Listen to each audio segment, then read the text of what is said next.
evening and welcome to the January 13th, 2021 School Committee meeting, our first meeting of 2021. Tristan, everyone is in attendance. Please join me in the Pledge of Allegiance. I pledge allegiance to the flag of the United States of America and to the republic for which it stands, one nation, under God, indivisible, with liberty and justice for all.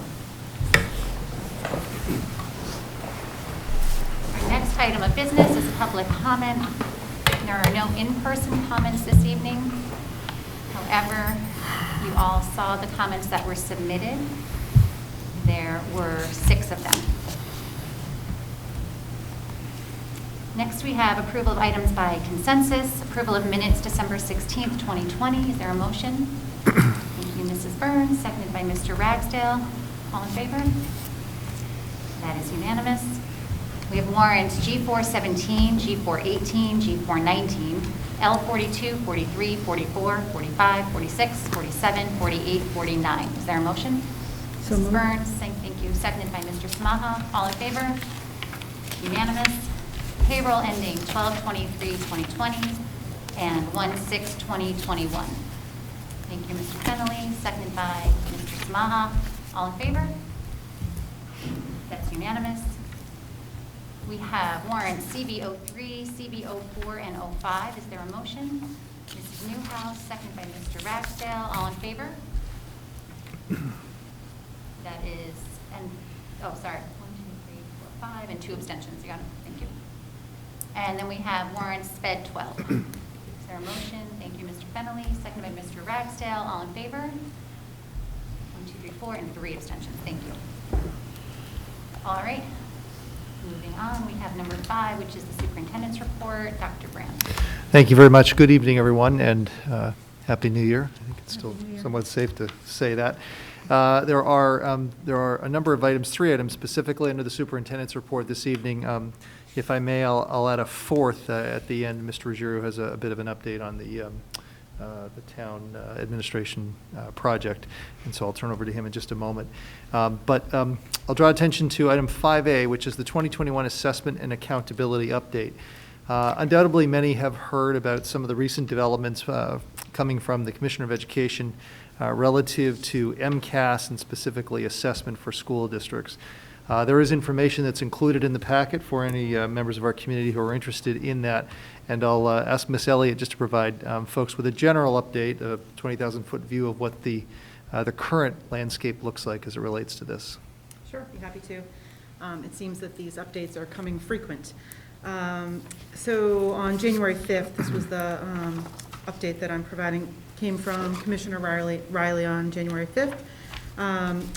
The department continues to believe that MCAS test is a crucial diagnostic tool to promote student success and educational equity, so they remain committed to school districts in Massachusetts administering the assessment this spring. However, they do recognize the need to make adjustments and to be flexible. So they will make a series of adjustments. This spring, they will modify the competency determination for the class of 2021. So the commissioner will recommend to the Board of Elementary and Secondary Ed that the competency determination be modified for ELA and math for students in the class of 2021 who have not yet earned their competency determination. So they will allow specific coursework to a passing grade within a specific course to qualify those students for meeting that competency determination. They will also shorten the MCAS testing time for grades 3 through 8. Basically, students in 3 through 8 will have a session sampling approach where they'll each take a portion of the MCAS. Typically, most students have 4, the tests are untimed, but typically most students have 4 morning sessions in each content area. Now they're looking at most likely scheduling 2 morning sessions as opposed to 4. So more to come on those specifics as we get more information. And accountability relief is another component. So the commissioner will not name or recommend to the board any new underperforming or chronically underperforming districts based on data this year. They are, as mentioned previously, extending the access testing window for our English learners.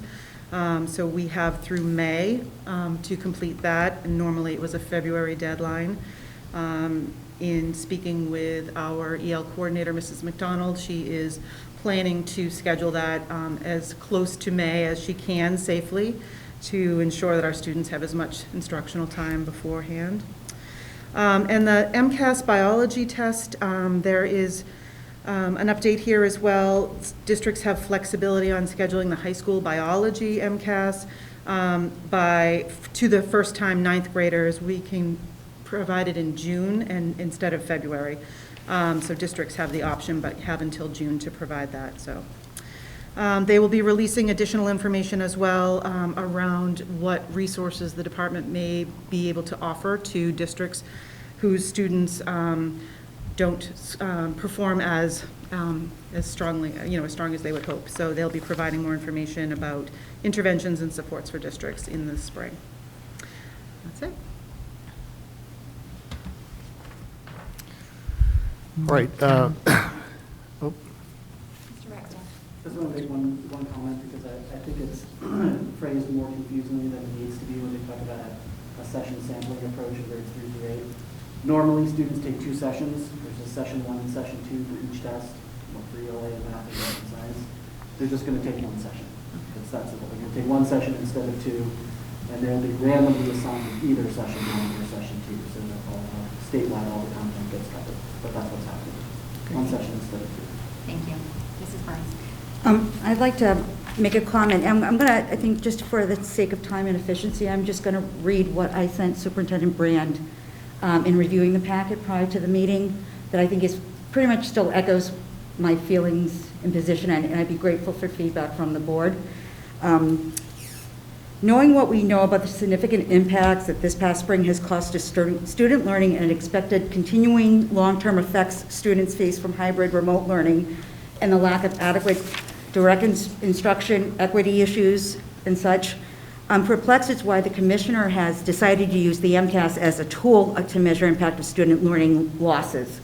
Even in typical times, it's a measure that only captures the middle of the pack, and it's not a fair and accurate measure of what students know, or in this case, do not know. If the data from this is to generate new guidelines and or recommendations on how districts need to try and recapture the learning loss with students, this is a weak first step to base future remedies on and how we catch student learning up before they leave the school or move up to the next grade. I would challenge the district, and not just the district, to open up the conversation with other district superintendents, staff, et cetera, to come up with a better assessment that can measure the diversity of our students and their learning. Similar to how we assess students who aren't able to take the conventional MCAS, perhaps creating a portfolio to submit to DESE may be more aligned with the information we now seek and need. I agree with shortening the time of MCAS testing, but even then it causes limitations to the data we need to collect accurately. There are too many variables in testing with MCAS, whether students are doing it remotely or in person within the schools. That leaves me to believe the results could not be close to accurate or fair, which the commissioner has touched upon as the basis of collecting much needed data.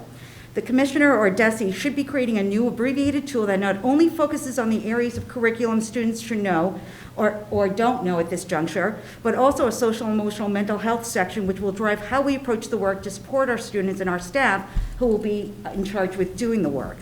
The something is better than nothing approach here is not an efficient or effective way to approach the work we need to tackle, and I'm concerned that the commissioner will hand down recommendations and guidelines to districts off these skewed results, causing further issues within districts such as negotiations, curriculum adjustments, scheduling adjustments, that would only waste essential time in the tasks we need to create and expedite efficiently. I'm just throwing it out. This is my stance. I'm not a big MCAS. I'm not a fan of the tool at all.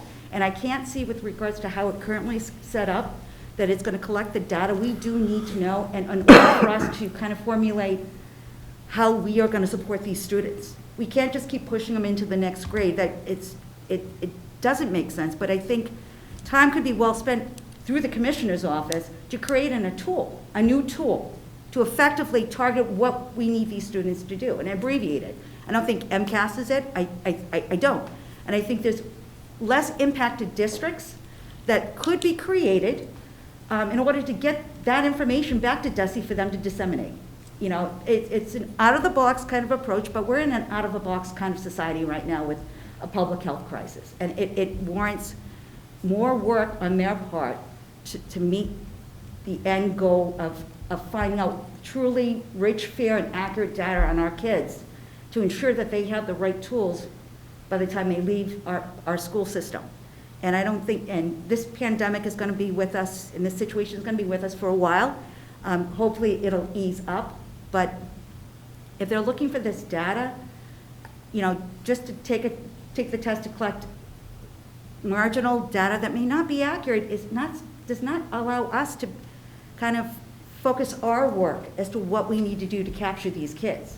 And I just wanted to throw that out to the board for, we can table it now and bring it up at the end of the meeting if the board so chooses, but I'd be interested because I'd like to lasso Division I chair in on it and see what their perceptions are of this ruling, and if not, and then include MASC if it's something that there's a strong belief. You know, back when I first got on, I met with Mitchell Chester, who was the commissioner at that time, and our state reps and superintendents and school committee members and some teachers at Mitchell Chester's office at DESE to talk about Park. And it wasn't so singly done, but it was a bunch of loud voices, supporting that this isn't the right tool. And I just feel that we're in the same situation, and before any more time is expended needlessly. I don't want to say needlessly. We're doing a lot of heavy work right now, but it's pandemic generated into trying to juggle how we can provide for our kids. Before more regulations and guidelines and recommendations come down, I just want to make sure that they are in line with what we need to do as a district to meet the needs of our students the best way we can. So you are recommending sort of correspond or starting a letter or something that's can we table it until the end that's of the perfectly meeting? fine. It was in reviewing the packets and sending out questions. I had sent it to Dr. Brand to get his perceptions to make sure that I have a solid understanding of what's been asked. I mean, and with my feelings with MCAS, I'm sure, is in light, but I didn't want to, I know I certainly don't look through everything from DESE, other than the weekly notifications I get, that I have a broad enough perspective on it, you know what I mean? And if the superintendent had any concerns or not, so. So are there comments We can right now, certainly or can table we it to, before. Comfortable waiting? Just give me like something nod. Mr. Ragsdale. I'll just add something quickly, which is that we don't have much control over how the state uses this data, but we have all the control we want over how we choose to use our results and how we want to run through. And so I think that's the thing that we have the most control over, and we're working to find the most relevance to the concerns that you've raised is by thinking carefully about how we want to use the data that we receive this fall. Right, and it's one data point. I mean, it's one piece of the whole picture. But I think we can come back. Go ahead, but I think that we should come back to it because I do think this is probably going to have a lot of. But I'd like to just respond Sure. to that only because preface something I said. Within the commissioner's statement, he states fair and accurate information, which the MCAS cannot supply at the level that we currently are at right now, because there are even these learners that we not normally have difficulty, who in the remote setting, they're struggling. And we don't really know it. We have issues with engagement. There's a whole rash of variables that make MCAS obsolete in the data that I think is going to be instrumental in the work that we're going to do. And I don't think it meets what he feels is fair and accurate. So, and I just thank you. All right, thank you very much, Mrs. Burns and Mr. Ragsdale. If we are going to return to this, I'll certainly hold any comments until then. Shifting gears, but moving on in the superintendent's report. Item 5B, the virtual caregiver series. I want to start by commending Christine Murray, who's our coordinator of behavioral health, and she's done a terrific job, I think, putting together and assembling a variety of virtual events that we're hopeful as a district will be helpful for our caregivers, our parents and guardians throughout the community. There's an update that's included in the school committee packet, and I believe it has already, if it hasn't, it certainly will go out to the community again repeatedly. We're trying to do our very best to push it out. We've had 2 events thus far. The most recent was earlier this week on Monday, January the 11th, which was navigating Google Classroom. We had a small showing, as I understand it, from community members, but even if we have a handful, that would seem... There's actually 3 so far. Right, 3. 3 events. That's right, Caregiver's Guide to Remote Learning. There are a couple more scheduled upcoming with a new offering, Building Skills for Independence, a little bit later in the month. Unfortunately, the event that was previously planned for Thursday, January the 21st, which was Behavior Planning at Home, as I understand it, unfortunately has to be canceled. But we'll continue to publicize these events and certainly welcome members of our community to participate if they're so able and something speaks to your interest. The next item, 5C, COVID-19 monitoring is information that's included also in this section of the packet. And it was with an effort to try, and as we return from the holidays, to provide some general reminders, but also some information to the community.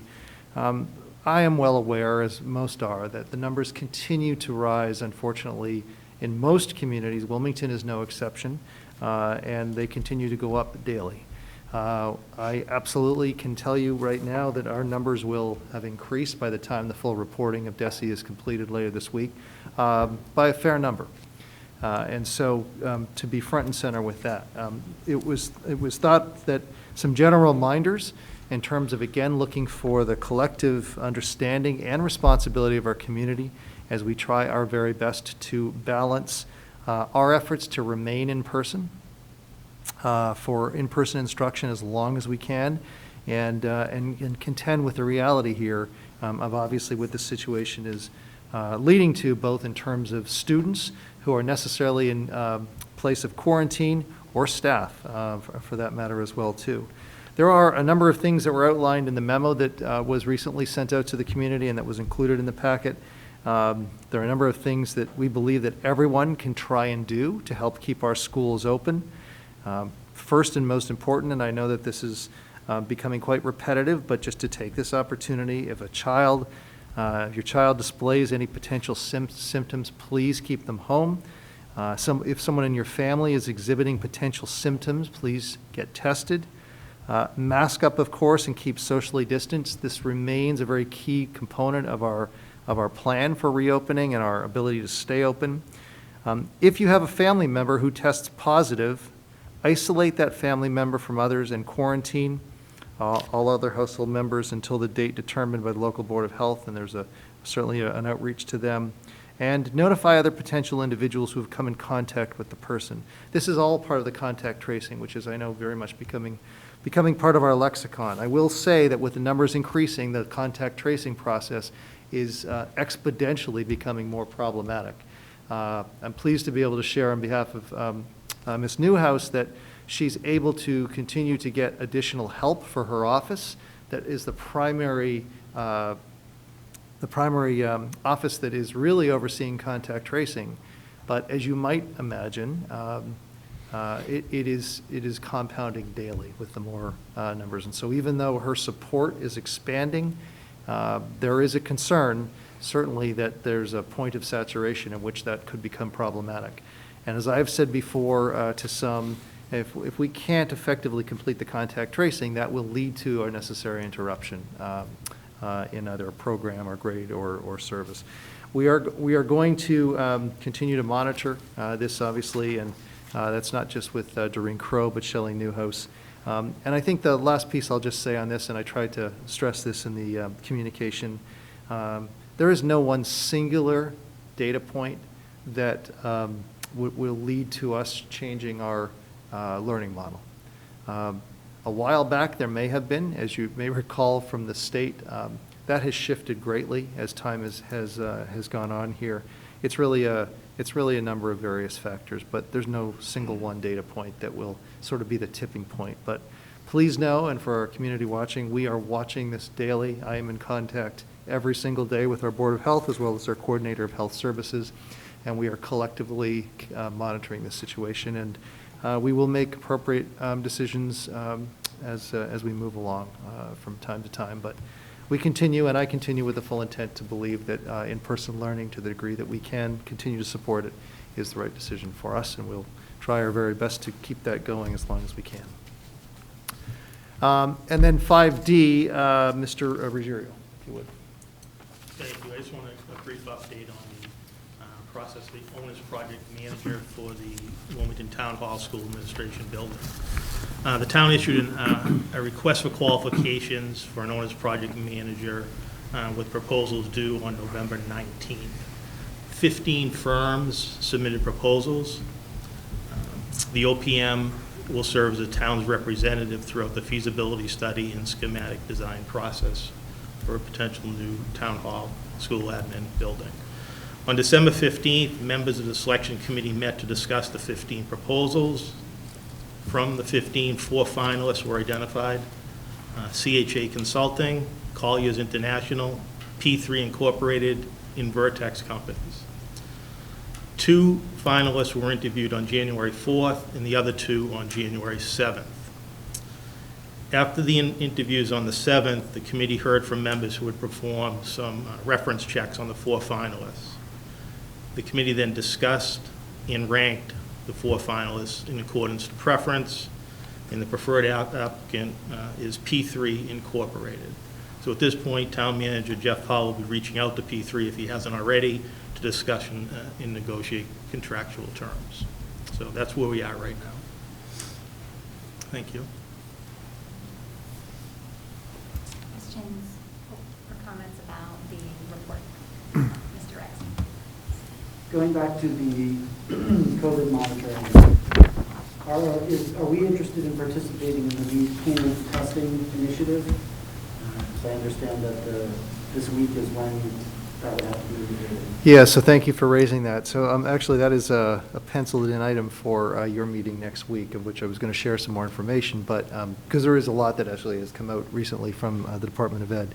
But I can share right now that I did indicate or express interest to the Department of Education around learning more about the program. If I may, we can certainly talk a little bit more about that extensively next week, but I think there's an awful lot to consider to the program.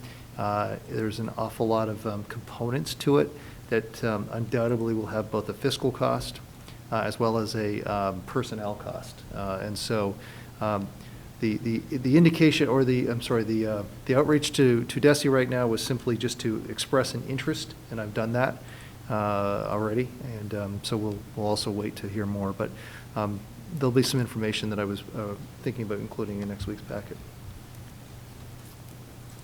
Thank you. I just have a quick question about the caregiver sessions. Were they recorded? Mrs. Elliott? I do not believe so. Could they be? I know last night's was recorded. They can say that they are recording them. Yeah. I do not believe the first one was recorded because you have to pay, it's up to the presenters. Okay. But I do believe, I know the first one was willing to share their slides. And I know last night's was a district teacher, staff member, so that one was recorded as well. Great. I attended 2 out of the 3, so I can't speak to the third one. And if they are recorded, can we put them up on the Yes, website? we certainly can, and there is, and the reason for that is that comment is we have some staff, as you said, Ms. Newhouse, as well as some outside presenters, and often it's the case that outside presenters don't give permission for us to do that. But they have shared their slides potentially. The first one said they First one. were willing to share Great. their slides, yes. So I think that would be great if we could upload that. And then also, I'm just curious about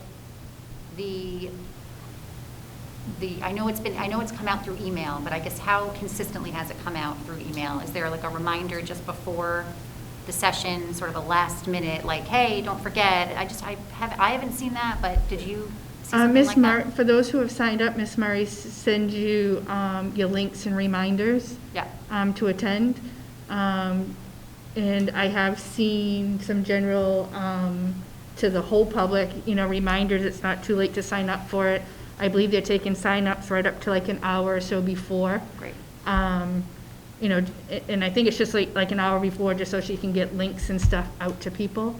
I know that the two that I attended, there seemed to be good attendance, so I think, the word's getting out some, I've for the received, most part. well, because I'm technically still part of the CPAC as a parent, not that I've fortunately have had the time to participate, but I know I've received a couple of emails from student support Yeah, office. I've received those as well, but I just wasn't sure if there were sort of I how, don't think- I've signed up for all of them, and I get an email from Christine on the day of the event. Yeah. But it's in sort of the middle of the day. Okay. And that's the notification, and there's nothing beyond that that I've received. okay, all right, thank you, that's all. Thanks. Yeah. Any other questions or comments, Mr. Samaha? Yeah, I actually had a question about on the COVID part, about the in-school spread, and also thinking about it in terms of sports teams, where, below sort of the box there on the page where it talks about if there was spread among youth sports teams, how would that impact, would that be considered in-school spread if it happened between players on a sports team? And how would that then impact because I know in the in the memo it says it would impact that population within that immediate environment. I'm just curious how that would impact. I guess that would probably apply mostly to, I guess, the high school teams, because the middle school doesn't have its school-run sports teams, but how would that work? Just to clarify your question, Mhm. is that, how would we respond to that if there Correct. was Yeah, a correct. COVID situation amongst players on one of our high school teams? Yeah, yes. Well, fortunately, to my knowledge, we have not had that yet, but certainly we would, I think I can speak fairly confidently for Ms. Crow and Ms. Newhouse in terms of their approach as they have done for all of these situations, and they would certainly isolate that situation, conduct contact tracing both amongst the players on the team, as well as depending on if those students were hybrid students, when they were in school, were they infectious when they were in school, and they would sort of peel back the layers from there. So it's certainly possible that if there were a case amongst a sports team, there could be close context deemed beyond the sports team itself. Mm-hmm. That still would not in and of itself constitute school spread. And I think that this is one that's Okay. popping up with some degree of question at some point in time. And the operational definition that we are using in terms of defining school spread is if there is a case in which someone who's infectious is in school and that is passed to another individual. To date, we have not had school spread or in-school spread. Correct that. So that's something that through the contact tracing process is constantly being monitored and sort of all points of connection evaluated to determine that. And so hopefully we can hold our own with our sports teams, and thus far so good. That's not been the case in other communities as I understand it, but thus far things are going well. Okay. All right, thank you. All right, anything else? Okay, that brings us to new business. And letter A, we have the FY20 end-of-year report. Mr. Ruggiero. Thank you. So in your packet was, excuse me, our FY20 end-of-the-year report. As I've said in the past, that report is due to the DESC, typically end of September, middle of October. It identifies and shows all the revenue that comes into the district and all the costs or expenses that go out of the district from all different sources. So it's informational, just so you have it. So we do that every year. Questions? Mr. Samaha? Yeah, I had a question, and maybe I'm not reading it correctly, But when I look at line 65, for example, it says expenditures, and then this would be a school committee expenditure of $13,000. That's other expenses. What sort of things would make up that for the school committee? So that's made up of advertising for new positions. That's made up of school committee memberships and dues, as well as school committee travel. Okay. So all the expenses, the costs that are identified in that report are through our local budget, revolving funds, grant funds, any other expenditures that we make as a district, as well as any costs that we assume from the town for the end of the year report. You know, as an example, custodians work for the town, but they perform services in the schools, so a portion of their costs are allocated to the town and to the schools as well. Mrs. Byrne? And just to let you know, because that covers the 1920 school year, so some of that cost as well was for conference, which happens in November. So I think there was, I know I attended, I think I'm not sure if Mr. Ragsdale did. There was a couple of us who attended, so that covers our expenditures for going to conference. Some of the meals, not all, but you know what we charge to it, mileage, things of that sort. If that helps show where that number, you know, got to, that's the hotel and yeah. Okay. All right. Thank you. Of Appreciate course. it. Thank you. I would imagine, Mr. Giroux, that the advertising is probably the bulk of that. Yes. Yes. Mhm. Okay. All right. Any other questions about that? If I may, just before we move on, I want to extend my thanks to Mr. Ruggiero. This is as good of an example as there can be in managing all that is new and different associated with COVID-19 and the grants and all of that is falling very much to Mr. Ruggiero and his office. But on top of that, a massive project like this that still obviously is a obligation, not just to you as a committee, but obviously to the state. And so thank you to Mr. Ruggiero, who is managing all of this, like so many are in these trying times. So thanks, Paul. Thank you. Thank you.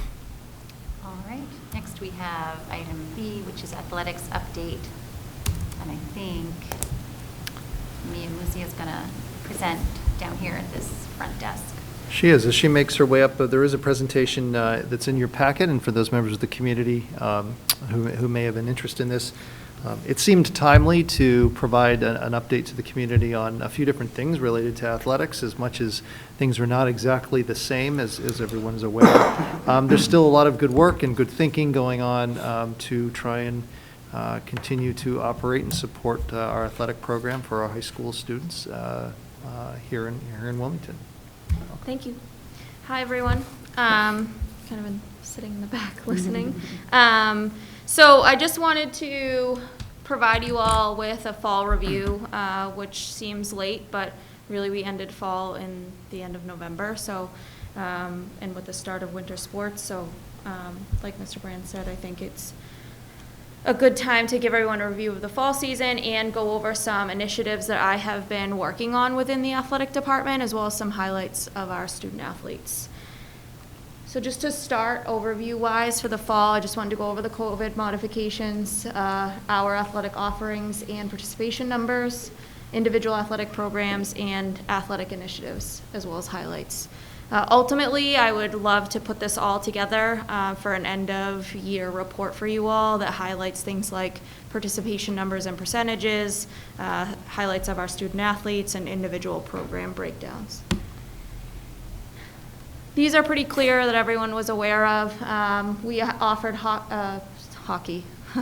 We offered soccer, field hockey, cross country, and golf. And actually in this upcoming fall 2 season, which is about a month away, we are offering girls volleyball, football, and cheer, and those were items that were moved from the fall season. Practice limitations, varsity teams were practicing 3 times a week, JV was practicing twice a week, or sub-varsities. And then we played games on Saturdays and holidays, and we tried to play an 8-game schedule. There were some interruptions, but quite a few of our teams did get at least 5 to 6 games in, which was great. And then we played within our own division. So there's 2 divisions within the Middlesex League. And we did that for the purposes of trying to stay within our individual groups, and we played each school for 2 weeks for contact tracing purposes. We offered, as I said, we offered boys soccer, girls soccer, field hockey, and cross country, but we were able to offer all 3 levels for those top 3. And then in addition to that, we also offered a strength and conditioning program, which was great and something I hope to continue doing as we, at the start of next year and hopefully in fall too in the spring. Participation numbers, I'm not going to go through each one individually, but as you can see, our participation numbers were pretty great considering the fall and the numbers that we had. And in addition to that, strength and conditioning, we had about 33 non-fall 1 athletes participating outside in the cold at 6 o'clock at night under the lights doing strength and conditioning, so that was great. Individual athletic programs, just to go over these, and I won't get too deep into every one of them, but for varsity, our Steve Scanlon is our coach, JV Dennis Ingram, and our freshman coach Colin Foley. The record was 2-3-2, which was tied for 3rd in the league. Aiden McGrath was named an Eastern Mass All-Star, Middlesex League All-Star, and the team MVP. Justin Healy was also named Middlesex League All-Star and got the Coaches Award, and Patrick O'Mahony was a Middlesex League All-Star as well. Just a little quote from Mr. Scanlon on the bottom, and then just some pictures for you all to take a look, as well as the community to take a look of throughout the season. Girls soccer, we had Sue Hendy, Erin Cowden, Adriana Kippenberger, Cassie Grasso, and then we had a volunteer, Shane Klagerman. 5-2-1, and we did tie for 1st, so we were league champions. We have quite a few highlights with the kids for soccer. Amber Flynn was a Middlesex League All-Star, MVP, All-State, and Team MVP. Alyssa Granara was a Middlesex League All-Star, Eastern Mass 2nd Team All-Star. Caitlin McGuire was a Middlesex League All-Star. Jenna Sweeney was a Middlesex League All-Star, Eastern Mass 1st Team All-Star, and Audrey Curdo was a Middlesex League All-Star as well, and Tony Gemilaro got the Coaches Award. So we had quite a few highlights on that team as well, and just some pictures from their season. Field hockey, Leanne Ebert, Laura Connors, Courtney Kavanaugh, and Catherine McKenna. We went 4-4 this season and took 3rd. And our Middlesex League All-Stars were Annabelle Kane, Chase Anderson, and Ida Bishop. And that team also did some community service, which I think is great. And some pictures from their season as well. Boys cross country, Brian Schell and our volunteer, Joseph Petrone.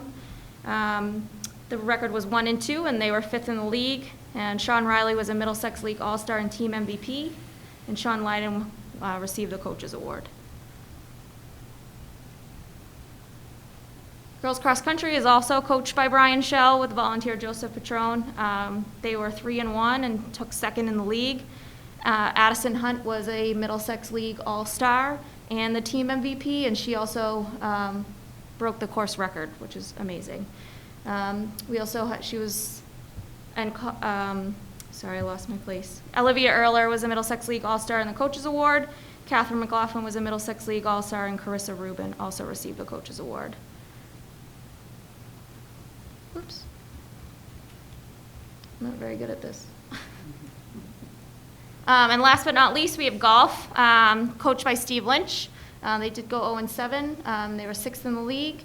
But Matt Bynel was a Middlesex League All-Star and a team MVP, and Colin Gates was awarded the Coaches Award. Oh boy. Strength and conditioning, just wanted to go through that as well, and thank all of our volunteer coaches. We had 6 volunteer coaches that came out every Tuesday and Thursday for about 6 weeks and worked with our kids. And like I said, I hope to make this something that we do regularly in the future. So now I'm going to go through some of our initiatives that I've been working on in the athletic department. Each of these focus on creating some guidelines, policies, and regulations around different areas within the athletic department. The first was our athletic handbook. I think it's really important that we have a central location for rules, regulations, and policies around athletics. Essentially, I think that it's the purpose of the athletic handbook would be to establish the mission, philosophy, and objectives of our athletic department, and develop those policies, practice, and regulations. Also, for a lot of parents, there's a lot of questions that happen and go that they have throughout the season as well as throughout the year, and this would be a great resource to help answer all of those questions. The second is a coach's handbook, similar to the athletic handbook, but more guiding the practices and policies around our coaching staff as well as professional and personal conduct. There isn't a link to this third one, but myself and the nursing staff are working to update our concussion policy for both extracurriculars and athletics, so that we can focus more on the current data, incorporate some more inclusive language for students and parents and guardians, and want to make sure that it clearly includes our extracurriculars as well as our athletics and doesn't just focus on our athletic program. And the next was an emergency action plan. This was developed because not all situations there will be an athletic trainer or an EMT or someone on site. So it's a great resource for our staff, our coaches, to have some set guidelines on location where they'll be and what they need to do in case there is a situation that arises. And the last one is some booster goals and the hope to develop a booster council. Glenn, I don't know, do you want me to read through and then please, okay. sure. I have spent some time looking at our booster programs, talking with Dr. Brand about, some areas of improvement that I think that we need for our booster programs. Specifically, this would be around lack of alignment, some inequity in funding, which comes from the size of different programs, as well as a lack of coherent planning with the district or the athletic department around what funds are needed and for what. So, I think in a district where we don't have user fees, I think that's all the more reason that we develop some booster guidelines and/or student support organization guidelines that are in place to help, answer some questions, give them some policies and regulations in which they need to follow, and help provide equity along for all of our teams. So the intention is to formalize a committee that will review our current approach, examine practices in other districts, and establish recommendations by the summer of 2021 to the superintendent and school committee. Our hope would be to include current booster representatives, parents and guardians, administrators, coaches, and student athletes. And lastly, just some highlights from our season. We had immense support from the community and the school on our online school store, just to help put out some school pride. And the second was Division I and II student athletes. If you click on that, there's a presentation. We have some kids who signed their NLIs recently to go and play college sports. And the last thing is just I wanted to say thank you to everyone that helped me, not just me, but the school get the fall off the ground, and that includes a wide array: student athletes, parents, coaches, my athletic trainer, athletic assistant, all the custodial staff, facilities, you all for helping us actually have sports, and the Board of Health and the nurses. They can't go unthanked because they have done quite a bit of work for all of us. And that's all I have. Are there any questions? Mrs. Burns? I actually have 3 during the presentation. All right. Very easy peasy. First one, cross country. Yes. Okay. I'm a track person, never done cross country, so this is a new one. What's the length of the course? So the course is 3.2. So we have an interesting course. We start on our baseball field, and we do a lap, and then we go out into the parking lot and around the front of the school, and then out behind the school, and they do that twice, and then they finish on the track. Our coaches have done a great job trying to have a well-established course. You know, it isn't as easy as some other schools where they do have access to larger facilities where they can then run out in the woods and things like that. But yeah, they've done a great job to make sure that we can be able to have cross-country here. Thank you. My question on that, because I really haven't, I don't think we really have had an opportunity to chat, because it's just your entry, it's been just such, well, it's not the norm. But so I wanted to know if you had any initiatives or goals. I'm all about becoming as self-sufficient as possible.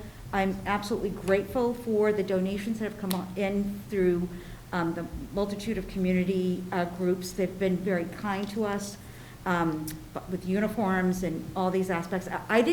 But my other aspect is as wonderful as it is. There's a little side of me that I just, in order to just ensure that we can remain with no fees. Do you have any goals or objectives, or if you have any time to think about how the athletic department can become more self-sufficient, I guess, with what I mean by that, like resources to repurpose uniforms, or I know that there's a lot of different resources out there, they're just not as prominent. I just wanted to not to catch you off guard, but No, just to kind of absolutely. pick your brain on it a little bit. Yes, uniforms are definitely a large topic of conversation, and I have definitely been doing a lot of work on trying to, that started with asking you all if we can get rid of all of the older uniforms so we can do a uniform inventory to figure out what it is that we have, what it is that we don't need anymore, what it is that needs improvement. We do try to send out those uniforms that are extremely costly, like football or hockey, and we have them reconditioned on a yearly basis so that we are able to keep them in better shape than they would if we just stored them at the end of the season. So that is one thing that we do. I definitely have been thinking a lot about being self-sufficient in the world of uniforms. And that takes a lot of work because typically if you are doing that, you are spending a significant amount of money with one individual group. There are a lot of different programs out there. And what I'm working on now is trying to do all that research to figure out which program is the best one to go with, and all the different pieces that are involved with that, around getting quotes and things like that. But yes, ultimately what I would like to do is be able to reinvent our uniform situation so that I didn't mean just uniforms, but I used equipment and all things like that. If you get yourself into a good rotation, and that, again, unfortunately, that means you have to start somewhere. But if you get into a good rotation, things work out within your budgets so that the athletic department is able to purchase those things as long as everything is timed in the right way. So that involves examining the budget quite a bit as well, which has also been what I've been doing to kind of get a breakdown of each individual sport and what it is that we are spending on each individual sport per year to kind of reorganize that so that we can make sure that everyone is getting what they need on a yearly basis within that rotation. Perfect. I'm so happy to really hear that. That's fantastic. Thank you. Yeah. And then the last one I wanted to ask, because I'm a little unclear with regards to the Booster Club piece and what you're hoping to attain.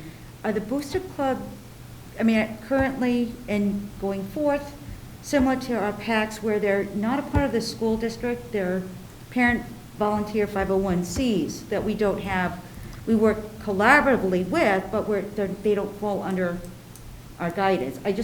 If you could offer some clarification or insight to that, and then what you're proposing, how do we have buy-in of the booster clubs? I just would benefit from additional clarification. If I may, it's a great question, and actually in many respects I think it dovetails to the previous question, at least in my mind, in terms of how we're looking at the expenditures for the program and the responsibility for what. I'll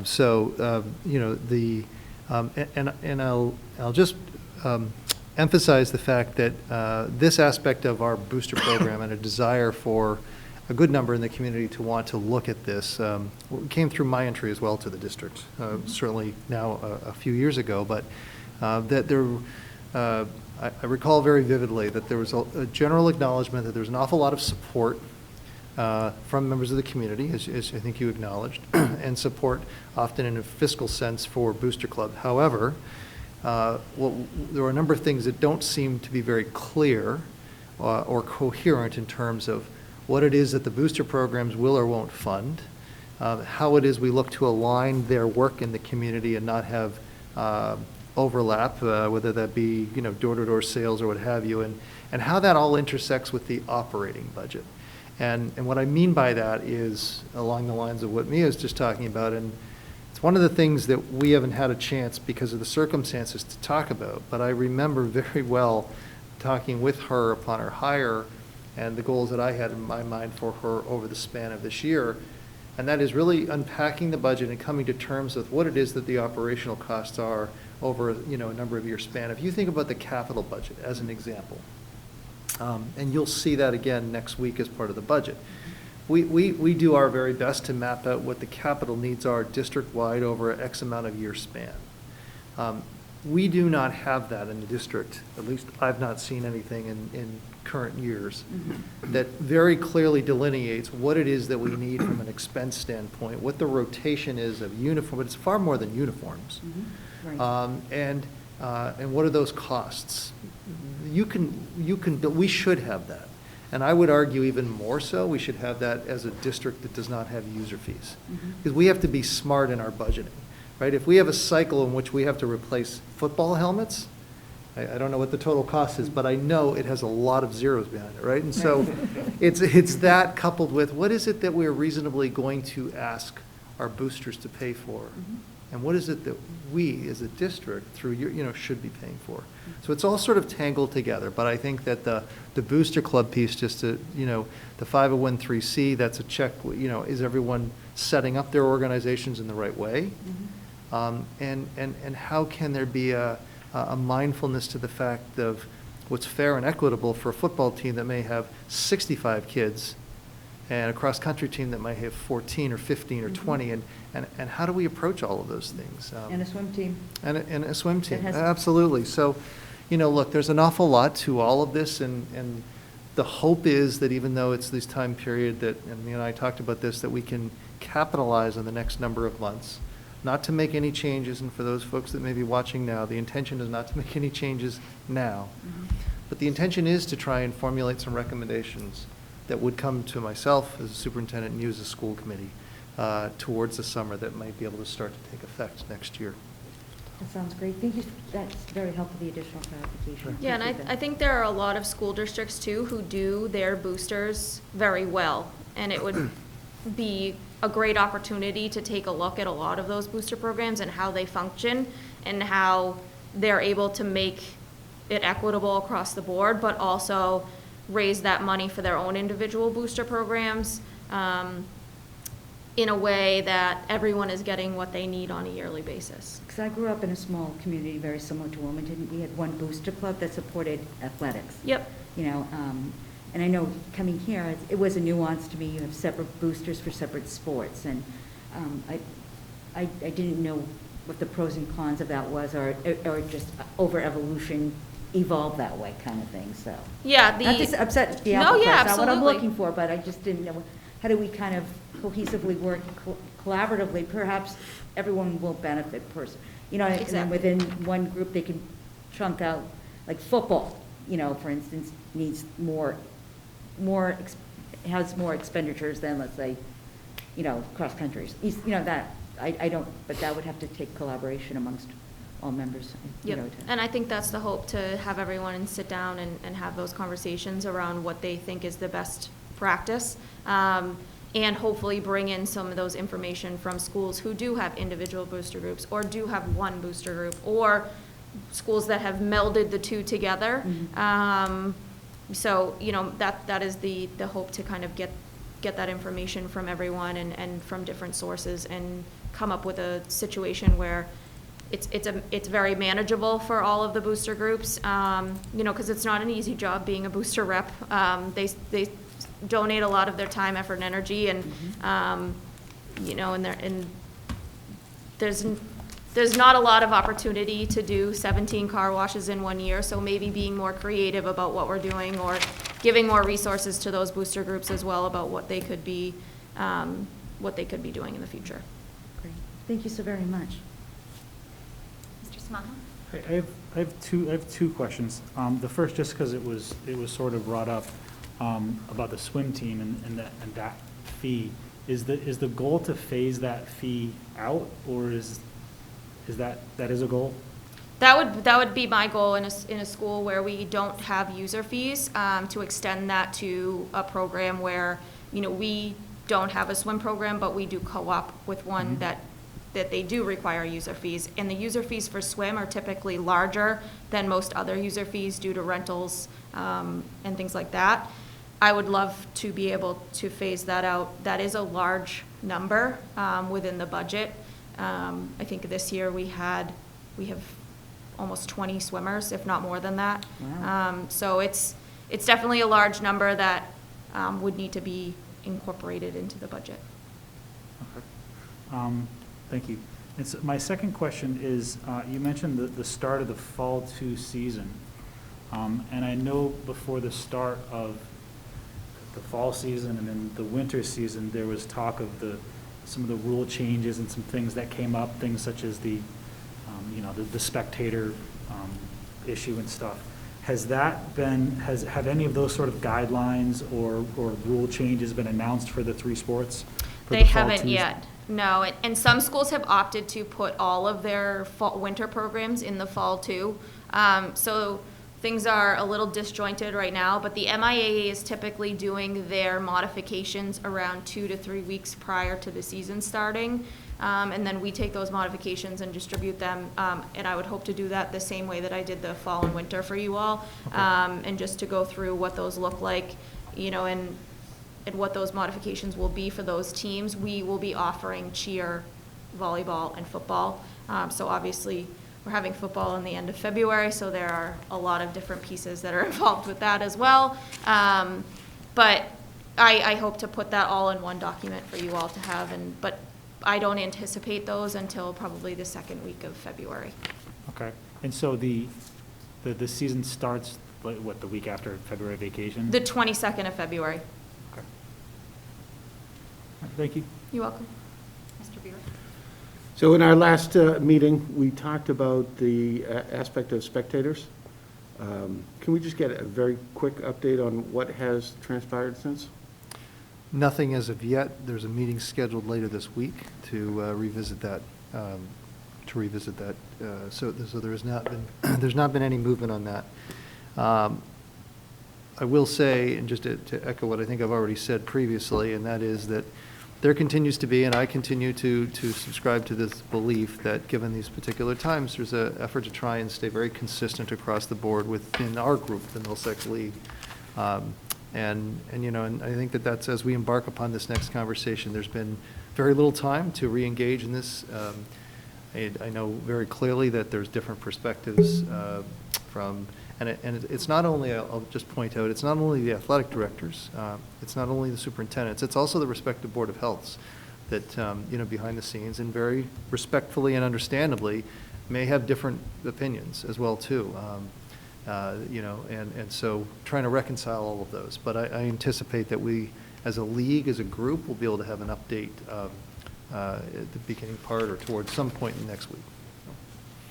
Thank you. Mr. Redstone? First, I want to say thank you to you and the athletic staff, and especially the coaches, for making this season happen. I think that I know that when we were planning over the summer, there were just real questions about whether athletics were even going to be able to happen at all, and I wasn't necessarily as optimistic as events have turned out. So it's terrific that we were able to do what we've done and have these sports seasons. So I want to say thanks to you, the coaches, and the staff for making that happen. Also congratulating so many of our athletes for the honors that they've earned, for those MVPs and all-star citations. I also want to mention that Addison Hunt, the MVP of the cross-country team and who set the course record, is in 8th grade. Yes, I should have said that.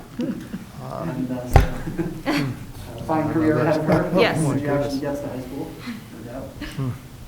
More impressive achievement. And then I have a couple of questions. One is on the, so all these handbooks, the coach's handbook, the athletic handbook, it sounds as though we don't currently have anything like these, that these are initiatives that you want to create these documents. Yes. So what do we have that is most closely analogous to this? I mean, where do our policies and practices live? Is it just what we've always done, and it's in people's heads, and this is just how to do things, but it has never been formalized and written down? Yes. There are no established guidelines or policies that are written down or located anywhere in the athletic department. So I think, again, what you just reiterating what you just said, I think it is what has been done, and those are the guidelines that we've followed. All right, doesn't sound like it, especially timely. Yes. Valuable.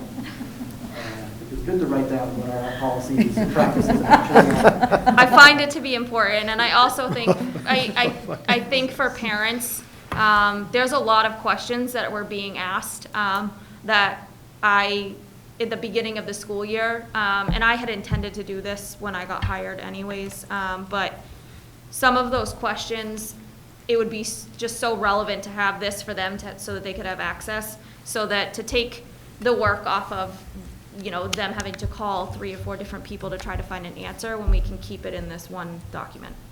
I'm a big believer in documenting processes and procedures and practices, because one, it makes you actually think hard about them before you write them down. So you have to be more thoughtful about what they are once you're going to commit to the paper. And once you have, it makes it much more likely that you actually will follow them. Exactly.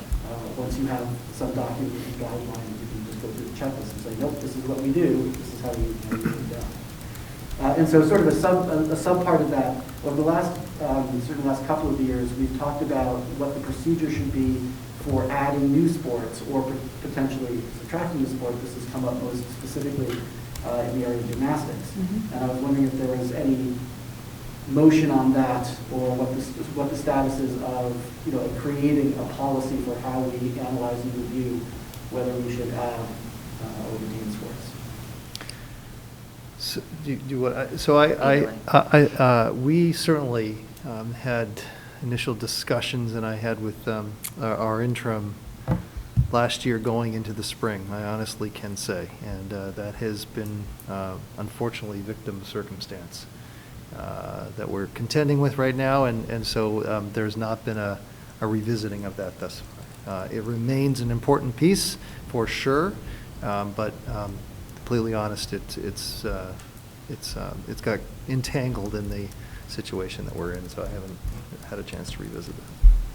I do have all of the documentation that Mr. Harrison put together, though, in my office, but just hasn't been able to be reviewed yet, but that's on my radar.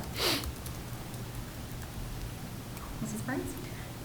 Just to piggyback off of that, because this isn't a new topic for me in discussing it with previous ADs for Wilmington. Several years ago, I reached out to my own old AD from high school. Yes, he's still alive, and it's a stipendary position. And in chatting with him, and I left high school a couple decades ago, how he, again, I come from a very small town, very similar in makeup and population to Wilmington. And the way he's expanded that athletic department on a shoestring budget, we're collaborating with other school districts. Someone's, for instance, I use this as an example. Someone wants to do gymnastics, but you only have 2 or 3 people, you know what I mean? Or you don't have enough to put it together a squad.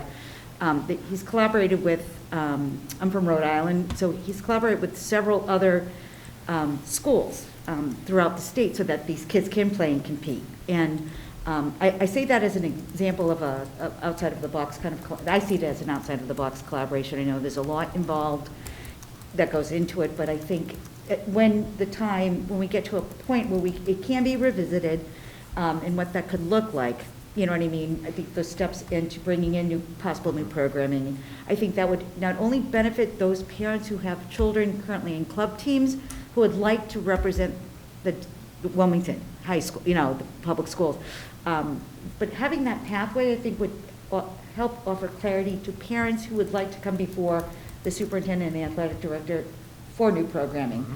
So I think it's vital in the creation, like Dave's certainly touched upon, of this, but there's a variety of out-of-the-box pathways that could be managed. That in itself would probably need the buildup of resources and networking, I guess, Yeah. you know, so. In Massachusetts, we do co-ops with other teams, similar to what we do with swim, when you cannot sustain a program on your own. Yeah. The issue with co-ops is that teams that are full won't let you into their program. So it does require doing that research to see what schools in the area, because you also have to make it realistic for the kids. They're not going to drive to Lowell to, you know, or wherever, you know, on a Wednesday night at 9 p.m. or something like that. So, but yeah, we would do, you know, depending on the numbers, the thought process would be to try to co-op with another school. Just as long as it's a possible Absolutely, viable for the yeah. future. No, Thank and you. on the, you know, on the topic of new sports, you know, one of my initiatives that I am working on that's not in here is the hope of having unified athletics as well. So it's a great topic to bring up because I do need to work on introducing new sports. Thank you so much. Thank you. Any other questions or comments? Mr. Fenelon? I just wanted to say briefly, you know, echoing the sentiments, the report was great, and I appreciate the work that you and the coaches and the students, everybody did to actually have a season. It's fantastic. Just on a personal note, on one of the last slides, where you talked about the handbooks and things, you mentioned reviewing the concussion policy, and having had a pretty serious concussion as a younger kid and knowing how tough it can be to bounce back from that, I was really pleased to see that you guys are taking a look at that. And so I would just ask if, you know, when you make some decisions, if you could let us know what they were. I'd be interested in hearing about it. Yeah, I would put that together in a link for you all. And the other hope of that is once we are done to do a one-page for parents to have access to, as well as kids, so that we can just post it right on the website and they can have access to all the, you know, the larger important parts, because it is very serious. And you know, 10 years ago, it was not looked at in the same way. Yep. And, you know, a lot of us were shoved back out on a field when it was blatantly obvious that we shouldn't have been.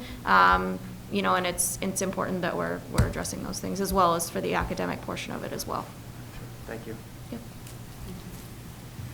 And I'll just say a final thank you for the presentation and for your communication. As a parent of a student athlete, your communication in the fall was just fantastic, and I think the students felt really safe and the caregivers felt really informed. So thank you for adjusting so quickly in such a trying time.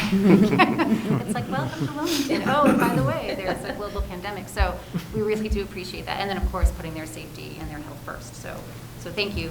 And I did see that you had the mention of WCTV, and I just also wanted to thank them for Yes, all they've that they been have done amazing. to especially, well, just keeping the families informed and letting us get a glimpse of everything is tremendous. And especially now with no spectators, the work that they're doing must just be overtime. And I think Yeah. while people are very upset that they can't get in, to know that they can at least view it has just been, I think, really rewarding for them. So Yes, they've gone above and beyond and have been there at any time I have a question or email or whatever it is. They've been great. Yeah, it's not a lot of communities are able to access or use their local cable station to access athletics. So absolutely. So thank you so much. thank you. Thank you. for Thank you being so here. much. Thank Yeah. you. And then one more comment to Dr. Brand, not to me, but to Dr. Brand. So, and this is wonderful, and we'd love to get these updates, and I would love to hear about music, art, theater, robotics, and so if we could get that on the list, because that is just as important for students' mental health and well-being, and I want to make sure, especially at this time, that we're not pushing that aside, and we're working so hard to keep students on the field, which I think is fantastic, but I also want to make sure that we're keeping it equitable. All right. We are at our structured learning time update. Dr. Brand? and Ms. Yes, Elliott. just before I am going to turn it over to Ms. Elliott in just a moment. I'll draw your attention to some information, two items, both a presentation, copies of the slides are in the packet for those members of the community who might be interested, and also a copy of the letter that was sent out just before the beginning of the, or just before our return, I'm sorry, from from the winter break dated December 31st. In short, I think many are well aware, if you had a chance to take a look at the information that was sent, that as everyone is aware, we, along with all other districts, worked very hard throughout the course of the summer and into the very beginning of the school year to establish a set of schedules that ultimately were approved by a number of different entities, including the Department of Education. Recently, in the middle of December, there was a reconsideration around, that was reconsideration by the Commissioner of Education that was put forth to the Board of Education that established a baseline, I guess, or if you will, a threshold of synchronous learning. This was the first time that a specific number, if you will, a specific threshold was established that districts had to shape their specific schedules around. An awful lot of districts were, once that number was established, were in a good place. There were an awful lot that were not and necessarily needed to make some revisions to their existing schedules. I will point out that the information that we submitted to the Department of Education was 100% accurate and reflective of what we had to, or what we were obligated to report on. For example, we did not include mask break time or lunchtime as part of our instructional time. That may or may not have been the case for all districts, but we certainly made sure that we were following the regulations, and we came up short. And so necessarily, as I mentioned in the letter, we now have an obligation to revisit our schedules and make the necessary adjustments according to now what has become a regulation in effect. We began the year with a kickstart with 3 working groups that came together right immediately when we returned in January, and have been very hard at work, members of this committee included, who have been working hard to try and make these revisions. The purpose of the presentation tonight is for Ms. Elliott to provide collectively the committee and the community as a whole sort of an overview of where exactly we're at, where this is coming from, and where we're headed as it relates to structured learning time. Ms. Elliott. Great, thank you.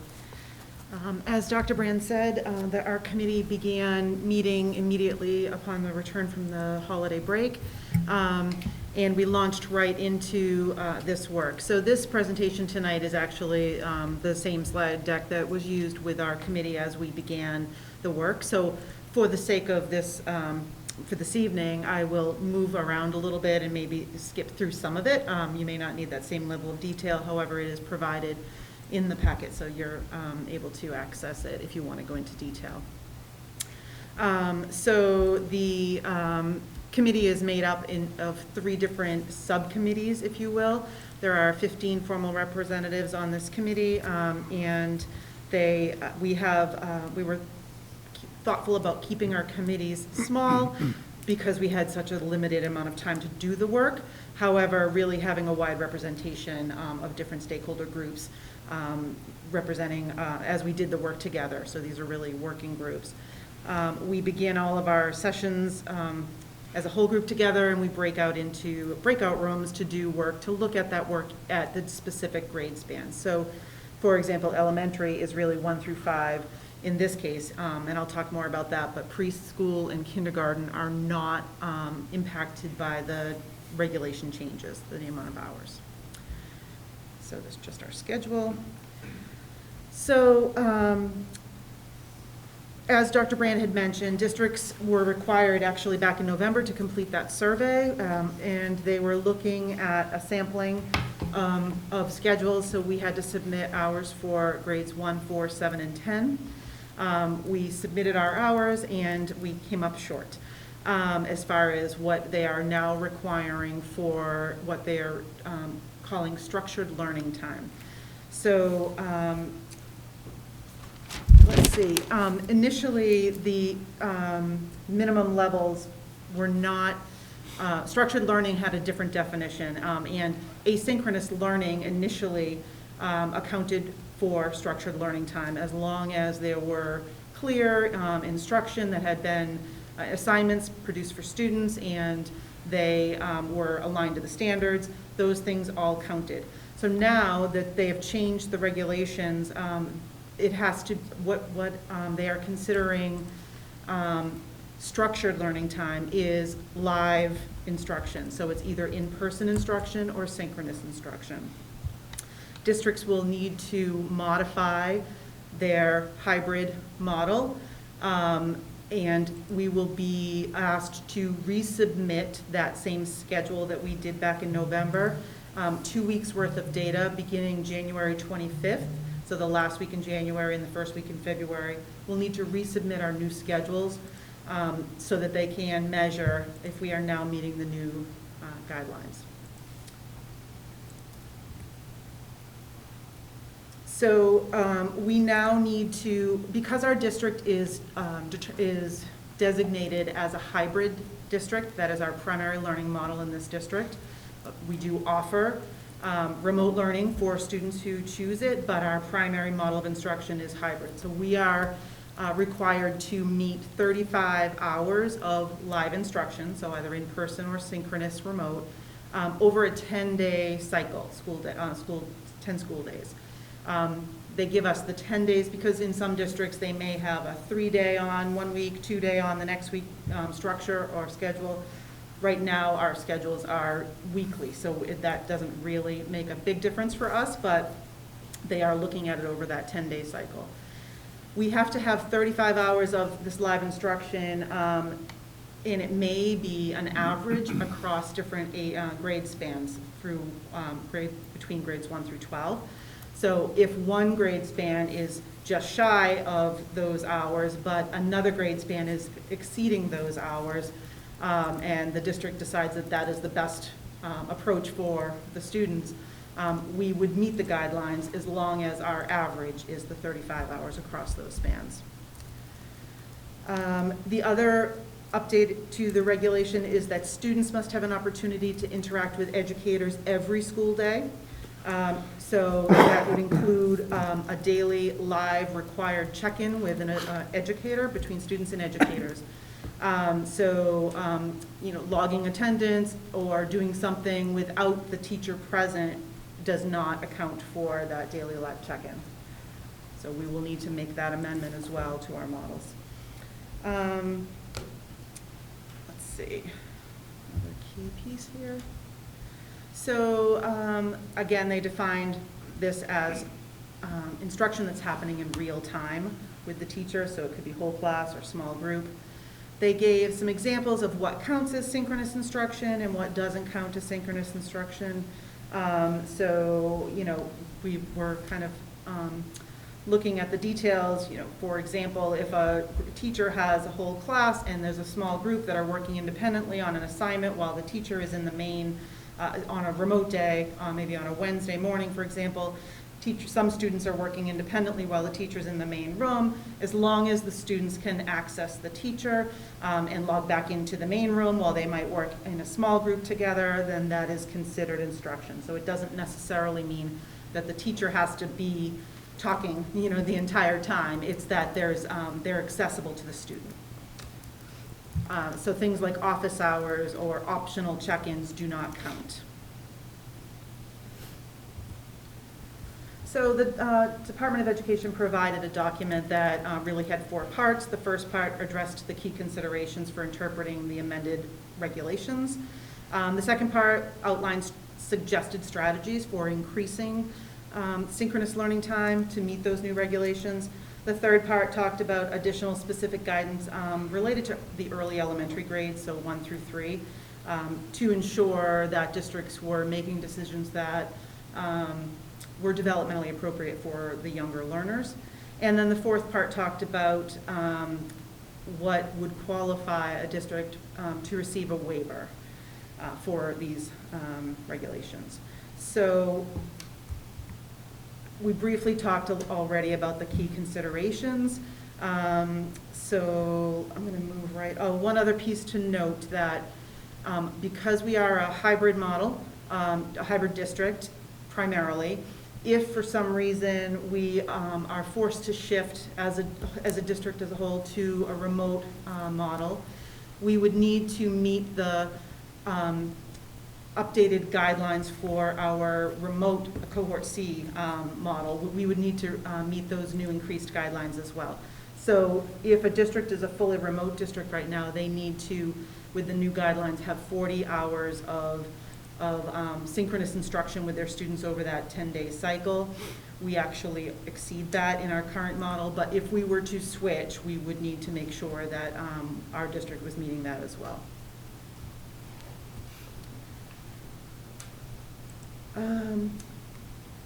So the new guidelines, they tried to create flexibility to vary minimum live hours across grade levels.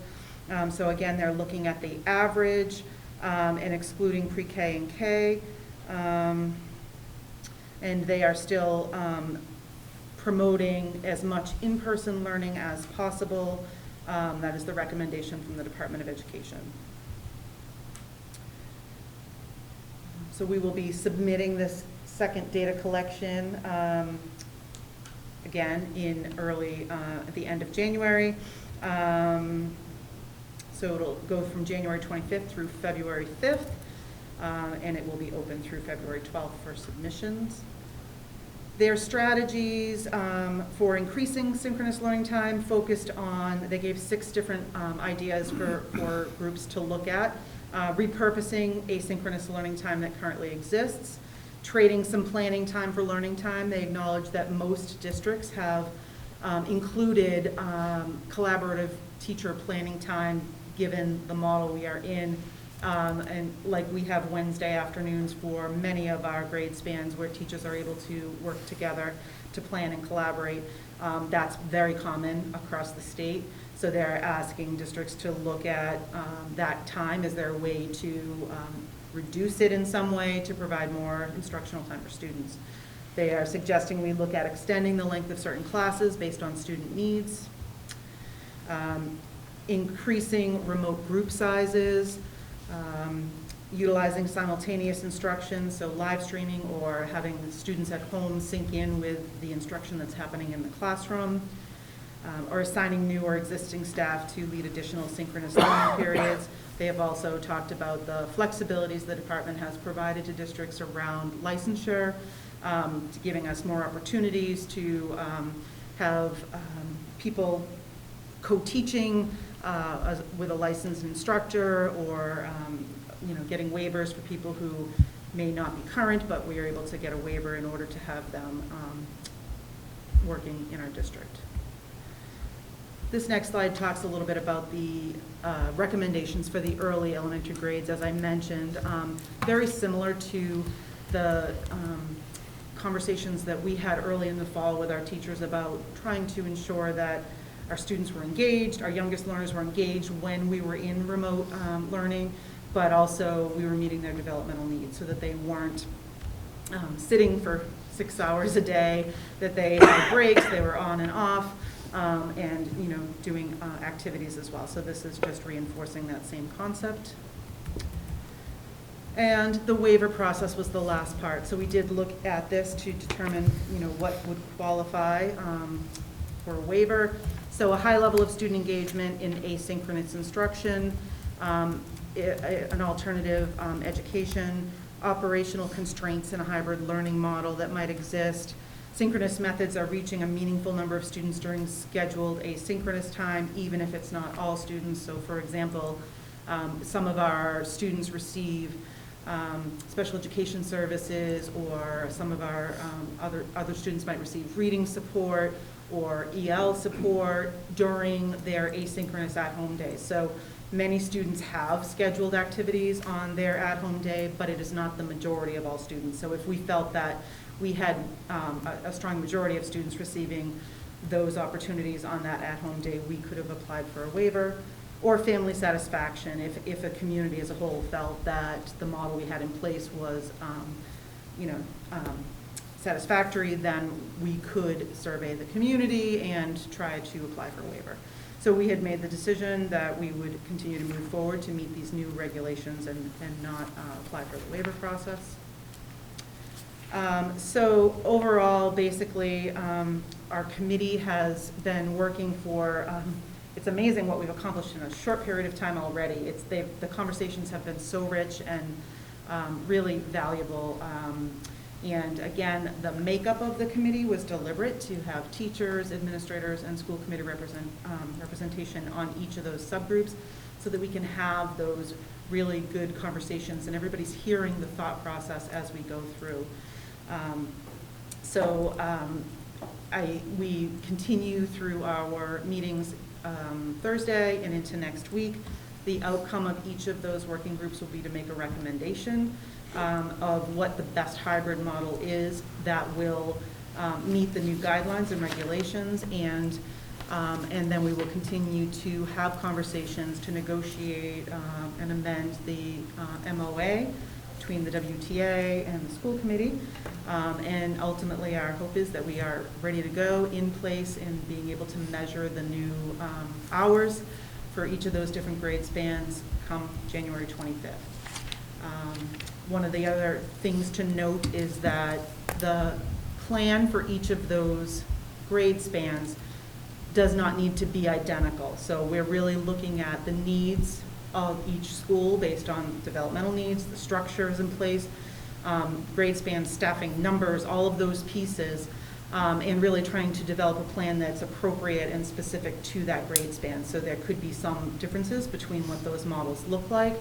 We're factoring in, we're considering all implications of financial issues, budget, impact on other cohorts, impact on schedules, families, workday, all of those pieces we're really looking at in depth as part of the recommendation that each committee subgroup will make, so that we can factor in, all of those things that we'll need to, challenges to overcome in order to be successful in implementing the updated models.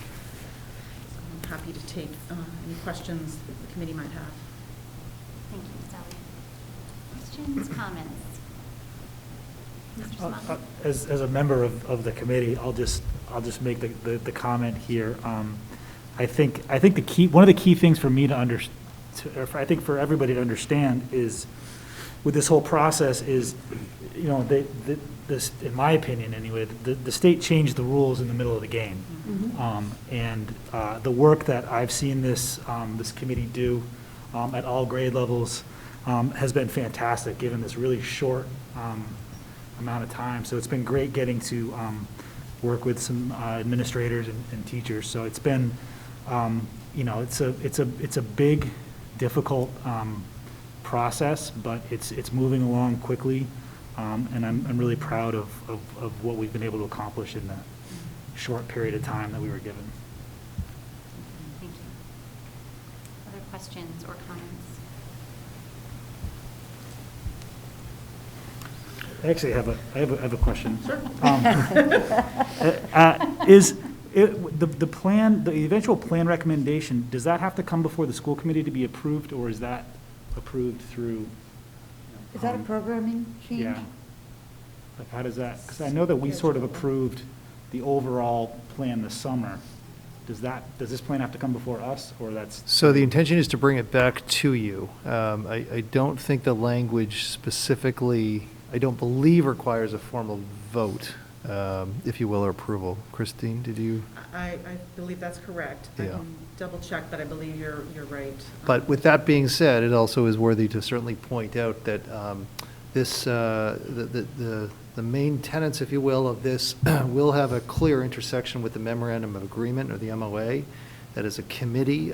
You have certainly authority to, and you did, of course, sign off into that. So to that extent of this still being a necessary component of revision of negotiations, that would be very fair to say, and there's an absolute intention to bring it to you as a committee to engage in that.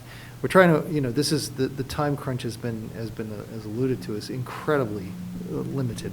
And so it's not anywhere close to the norm of the pathway that this would follow, but it is still part of negotiations necessarily, and thus it still has the requirement of even in the absence of the vote for the Department of Ed, there is the reality of as a school committee for you to support it as part of the MOA.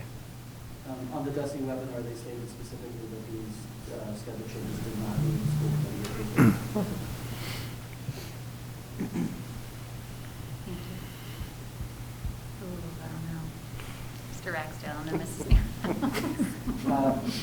As another member of the subcommittee, in this case of the elementary subcommittee, I want to emphasize how complex this work is.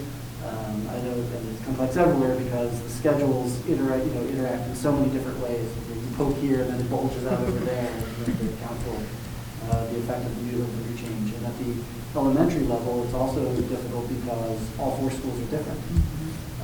It's not just one school, but in fact 4 different schools, and they all have different staffing and different schedules and different patterns. And when the specialists come in and have homeroom teachers, and there's a lot of different aspects to it. And we're working towards what we think is the best and most developmentally appropriate way of adding these hours for the kids within that span. Also difficult because it's such a big span. It's true of 5th graders, not necessarily true of 1st graders. And so this is complex work, but we're making progress, and we're going to get a plan in place that meets these regulations and puts our students first. Mrs. Newhouse. So I just wanted to follow up. So is it our intention to have all recommendations at our next meeting, or is that too quick? I mean, I know looks like the last meeting's the 19th for you for the committee, and then we have a meeting on the 20th.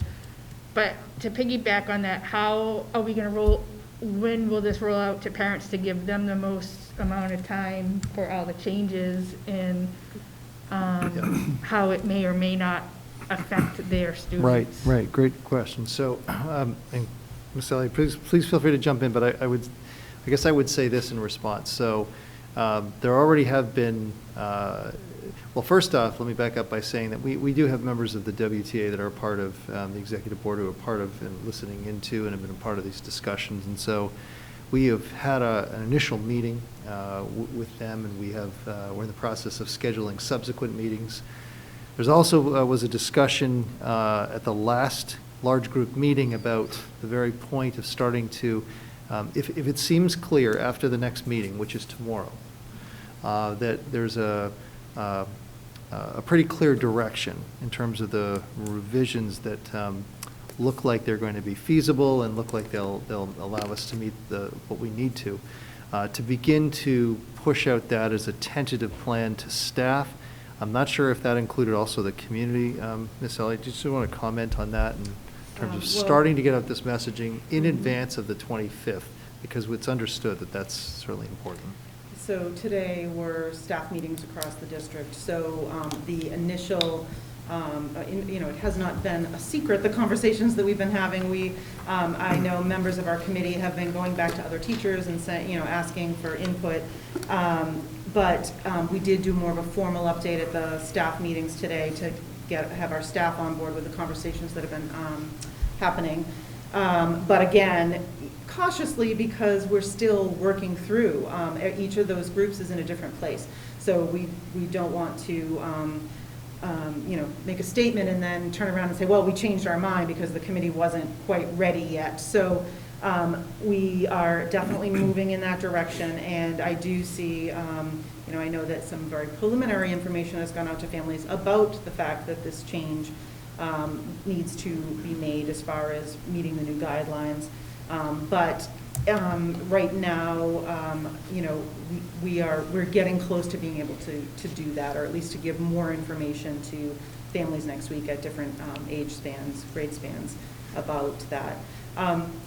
I'm optimistic, students who are scheduled for asynchronous learning currently,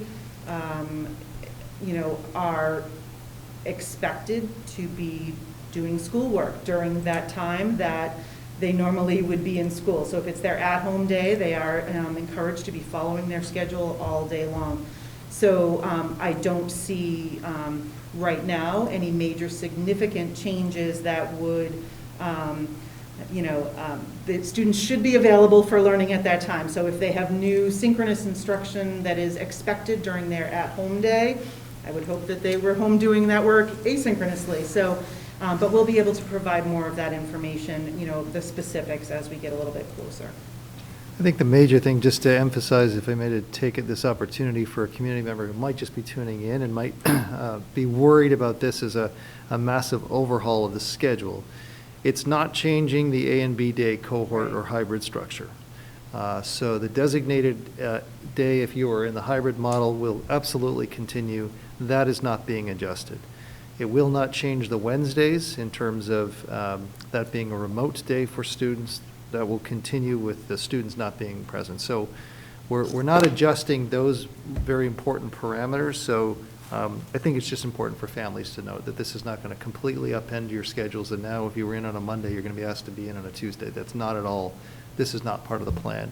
It is an adjustment of the at-home day that will realign that for more synchronous instruction. And if it seems clear, as soon as it seems clear to be able to start to float this information out for our families, we'll certainly do so as quickly as possible.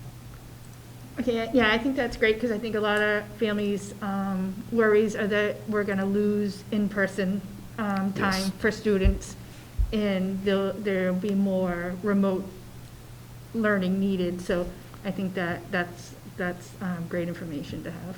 Thank I you. was just going to say, most of the comments that we've read prior, that will be public for everybody, and I would actually encourage the committee members of the SLT to read them, just so that, Yes. I mean, I've been trying, I know those of us who are serving on it are saying, here's what families are thinking, here's what, trying to get a sense, bringing that to that team. You know, we're not inside the building, but we're trying to make sure that those thoughts are there, and that's been a very big thing, I think, from the get-go, and it's here in those comments. Please don't go full remote in order to meet those synchronous hours. So I think it's just important that we look at those and think through before we make those final changes. And I'd also echo that. I think the teams have been working it's been tremendous, right? It's unbelievable how well they've been working, and just everyone's been there to get the job done. So, and thank you for your leadership. It's been pretty awesome. So thank you. Any other questions or comments about the structured learning time update? And actually, just a point, just for curiosity, someone asked me when the public comments are on our website. So if they're not in there, so they are put out as part of the packet, right? But it's not there. And they're in the minutes. They're in the minutes. And when does that go out typically? They have to be signed first by MJ, so after the updated. And so it wouldn't be till we approve it. Approved and then signed, and then we put it on the website. So if I'm Not immediate. right, so if I'm suggesting, of course, and I should know this, if I'm suggesting that the committee read them, can we do that? Can we share that with them? I guess is my question. The comments, you mean? I can add them to the packet after the meeting. Mhm. That's easy enough to do. Okay, perfect. Thank you. All right, anything else on that? Okay. Item 7D, SEAM Collaborative Report. Just very quickly, it is in your packet, the full SEAM Collaborative Report. As you know, we're a member of the SEAM Collaborative, and this is an annual report that the Executive Director prepares. This is, of course, a view in the past of the 2019 to 2020 school year. Informational, for your information only. Excellent, thank you. Any questions or comments? Okay. Oh, Mr. Ragsdale. Just quickly say that, reading through this report, reading through some of it and skimming some of the rest of it, quite long. That it is. It really just, shows that they do a lot of terrific things. There's a lot of amazing programs there, and I think that we're lucky to be a member of it. I agree completely. It's a great asset that we have access to their programs. And yeah. resources. I could not agree more. I've had the chance over the last couple of years to get to really know the programs and the services that are provided, and we are certainly the benefactor for sure. Thank you for the comment. All right, we're going to move into the first reading of the school committee policies. We'll start with AC. So if you want to pull that up so we can work through those.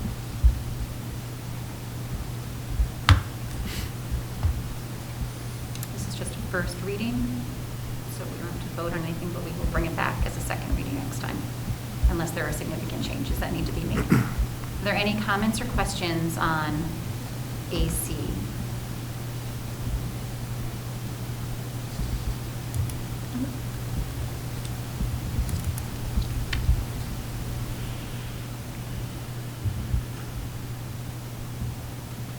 Are you finding them, or you're good with it? Yep.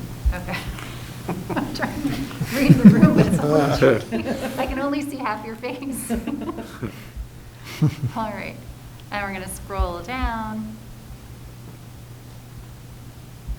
And that will bring us to, so AC looks like it's listed twice, sorry about that. IHBG, homeschooling. Questions or comments?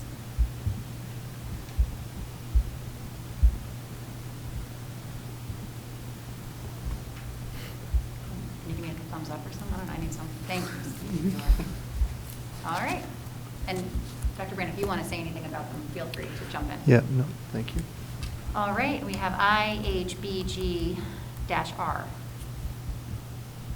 Mrs. Burns. So I wanted to ask, there's a couple, I believe, under this that I kind of wanted to get the broader perspective.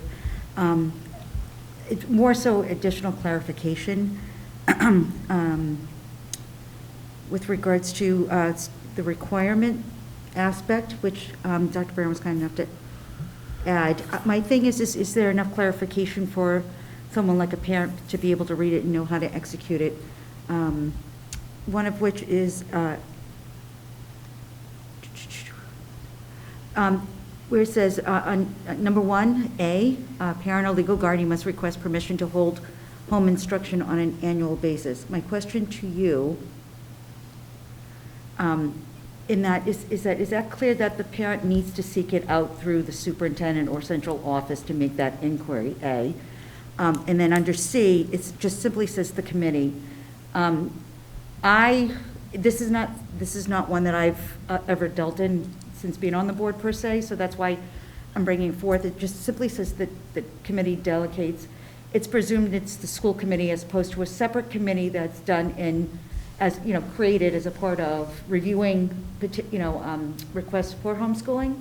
So that's what I wasn't clear of initially upon reading it. So I just wanted it, not to be nitpicky, but I just want to make sure that it's clear enough for someone who may want to inquire or seek out homeschooling, who may not be as familiar with, the educational policies and protocols around how one goes about in requesting that, seeking that out for their student.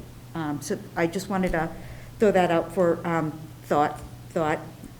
So for letter C, are you suggesting we add school before committee? School committee, if that's, Yep.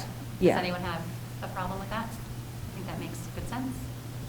And then for A, I wasn't sure if it was entirely clear as to who the parent Right. reaches out per se, although it's kind of captured in the, in C per se, you know what I mean, with the approval comes directly from the superintendent. Do you know what I'm saying? I'm not Yep. sure if that.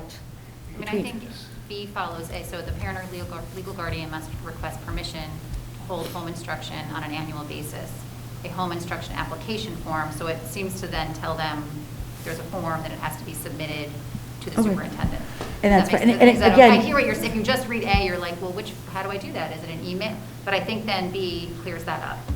And I would say, yes, and where we post this or make this available, the form is fairly prominent. The form is further in the packet if you haven't I seen think that. it's got- And yeah. as is the locate, or where they need to send it, to the superintendent's office. So Perfectly I fine. And think that again, covers that. when I read it, I may not have read it as concisely as it may be, it just may be evident to others, so, but I thought I'd raise it. The next question I had was the redacted number 2. I inquired about this with Dr. Brandon, and I understand the response behind it. My question that I wanted to pose is that I absolutely understand that because technically what happens is the student is unenrolled from the public schools. That's well and fine, but I didn't know if there was a pathway for, let's say, a specialized class if a student wanted to pursue something along the digital media, which may not be something that could be done through a homeschooling process.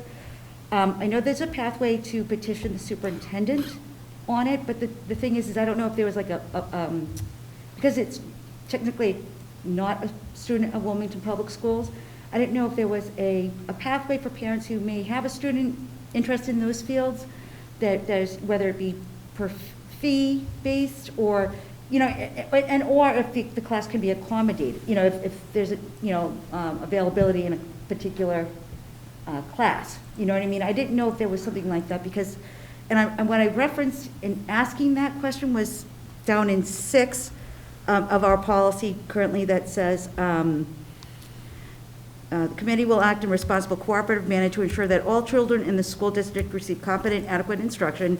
This concern includes children in home education. So it's that sentence, that second sentence that kind of, I needed to inquire on that piece. You know what I mean? If there is a pathway. I know the parents, homeschool parents can reach out to the superintendent, but I didn't know if there was some kind of protocol in place if there is availability, let's say in a digital media class or something to that effect, for a student to participate to get those specialized skills. I just want, that was kind of what I was throwing out. It may not be at the appropriate conversation for this, but I don't know. That's what I kind of wanted to make sure that we encompass, that we may, community-based, whatever homeschool student may need it, I just wanted to throw that out for further thoughts. You don't have to, I'm not looking for a response tonight, but I just wanted to encompass that. And then on number 5, it speaks to 30 days. I know that it comes up a lot in parents who are entering into the special educational and who have children who are supported through student support services, what 30 days looks like. Is it business days? Is it calendar days? I presume, only because of the path I've walked, that it's calendar days, but that's always helpful in clarification if it's school business, you know what I mean, and that piece. So that's something that I thought I'd bring up. And then I thought with number 7, a clarification with regards to appropriate referral, because I didn't know what, without being responded to by Dr. Brand, I didn't know what appropriate referral meant to where, to what. And he did share with me that it's part of a DCF referral, which I think would be helpful in clearing, because other than that, it just offers, well, what kind of referral to where, you know what I mean? Mm-hmm. So, and those are just some comments I had on that aspect. Excellent, thank you. Does it make sense to add Yes, we can do that. DCF in number 7? Mm-hmm. Are we comfortable with that? I agree with those 30-day. Yeah, I agree. Tristan, were you able, just for the notes, were you able to capture that? So we're adding Just to DC, clarify. Department of Thank Children you. and Families, to number 7. School before all the committees.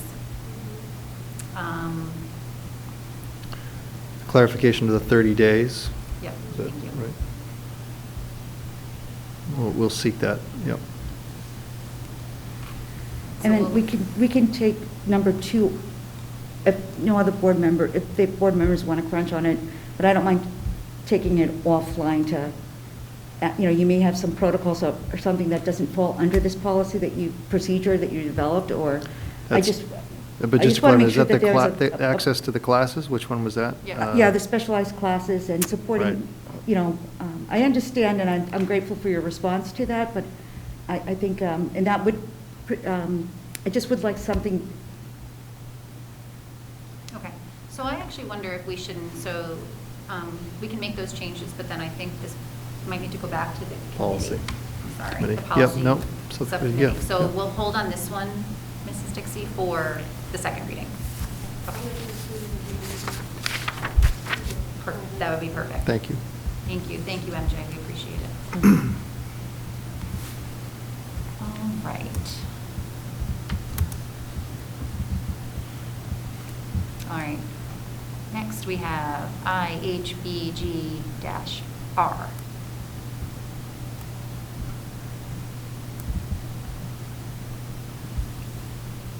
Is that what we were just looking at? Looks Yeah, the we were same. just looking at that. Yeah, is that also E? Didn't I say E before? It is the same one. No, I thought it was R we just reviewed. So I think it's civil rights, am I right? Am I wrong? No, we did just review R. Mhm. Yeah.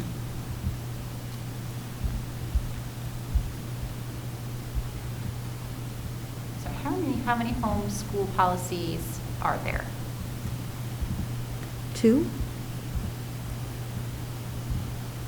So on our agenda, there's IHBG, IHBGE, and IHBGR. Right. Then there's the revised homeschool application. I see. So we just haven't done dash E yet. But looks, the first, that, am I right, the first that comes up is the redacted one? Yep. And then, but are we removing it? Is that the, Are we just because right after deleting- that is the, Sorry, yeah.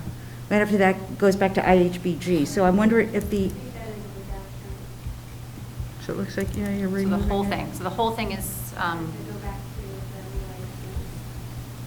realized okay. um, Anyone from the subcommittee remember this? can I ask you, it looks like some of these aspects have been combined in the IBHG I think it's just being policy, and I removed, didn't know but if it's been a that's- while, but my thought idea that is, yep. you were combining the two because it was repetitive? Would that make sense? Mhm. Yeah, but I'm just Mhm. looking through it to make Okay. sure.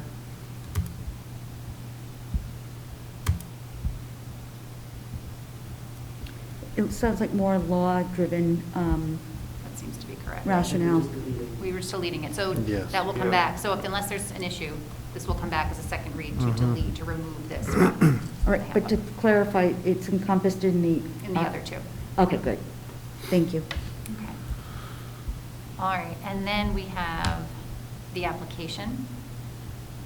Are there any questions or comments? Looks great, actually very clear and concise. The only thing I'm just wondering if we could do parent, guardian, or Mhm. caregiver For where specifically are you? on the application. So it says academic year, today's date. Name of parent is Name of- parent/guardian. Parent Do we guardian? do parent, guardian, or, yeah, does that make sense? I'm sorry, we have parent guardian there, though. Am I missing Oh, I don't the see that. point? You don't? Where are you, on the application? Oh, I'm on the second, Oh, second page is the home updated. education program, the second page. Yeah, the Oh, yeah, second I'm on the second Page page. is updated. Page The first page is- 25. Oh, the first page is, We're on yeah. the first page at the top. Yeah, I'm sorry, That's that interesting. needs to be, yeah. Is it the same application? It's a two-piece. Or is it the updated version? They both Oh. say 2021. I'm sorry. There are two in there, the original. And then the And then the updated. updated. Yeah, with that needed, we should have better marked that. Okay. So they've already Looks done like that. it was updated. So we are going to stick with page 25 Yeah. with the second, yeah. just- Yes, okay. Gotcha. All right. So great. please look at that one. Are there any questions or comments?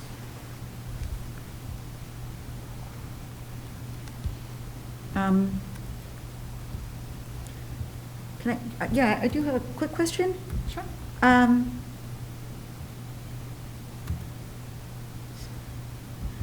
In light of our recent discussion, so it's the signature of the principal. I thought it was the signature of the superintendent that needs for approval. That- Can I explain the process? Can you please, because we're, I mean, in the policy, I'm the one that manages this. So when a homeschool application comes in, it's reviewed by Glenn quickly, just to go through to make sure, the information is there, that's correct. But the actual curriculum plan goes to the school principal to review. well, okay. Then they call or schedule a meeting or discuss with the family members the curriculum, answer any questions that they might have, ask questions of the curriculum if they have those, and then they send their recommendations back to the superintendent plan. Mhm. And we send the official letter out once it's been approved through that whole process.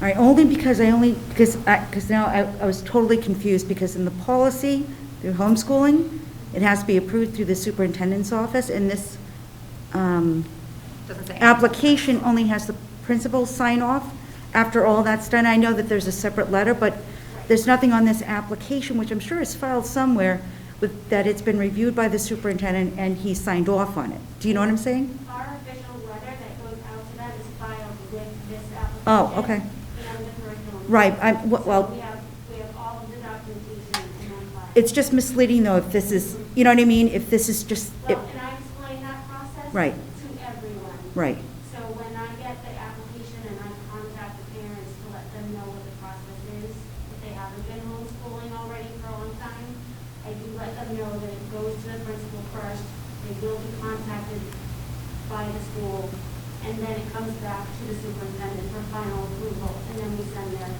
letter out to them. Mr. Fennelly?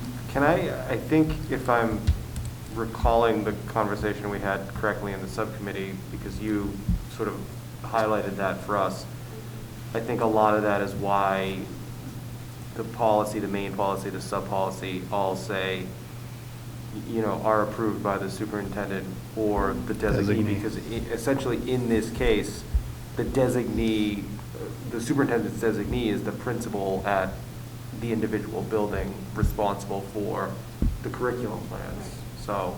Right. Because he's not reviewing the curriculum, the principal is reviewing the curriculum plans to ensure that it meets the requirements. right. So But- that's why they have a meeting with the parents. Only because I think, They do, I mean, the parents don't have to have a meeting by Right. law. They To- don't have to discuss I it. totally get the ins and outs, but again, it's all, it goes back to someone seeking it out. I agree. I think, okay, can I just make a suggestion that we Please. actually bring the application back to the policy committee as Yeah. well? Since we're going to have to meet again to look at this, can we do that quickly, maybe next week? We can. Whether there's, you know, something, whether, and I just throw this out as something, as a possible solution, even if there's a little disclaimer saying, you know, a separate letter from the superintendent's office with final approval will be Yeah. going, something of that, you know, just informative. It doesn't have to be recreating a wheel with it. I agree, thank you. Okay. Civil rights grievance procedure. Questions, comments?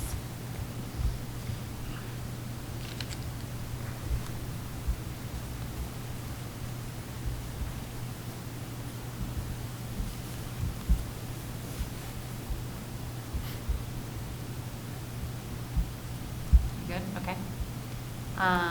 Title IX.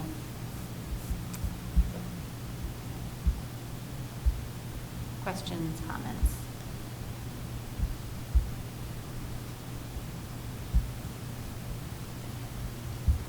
Good? Hmm?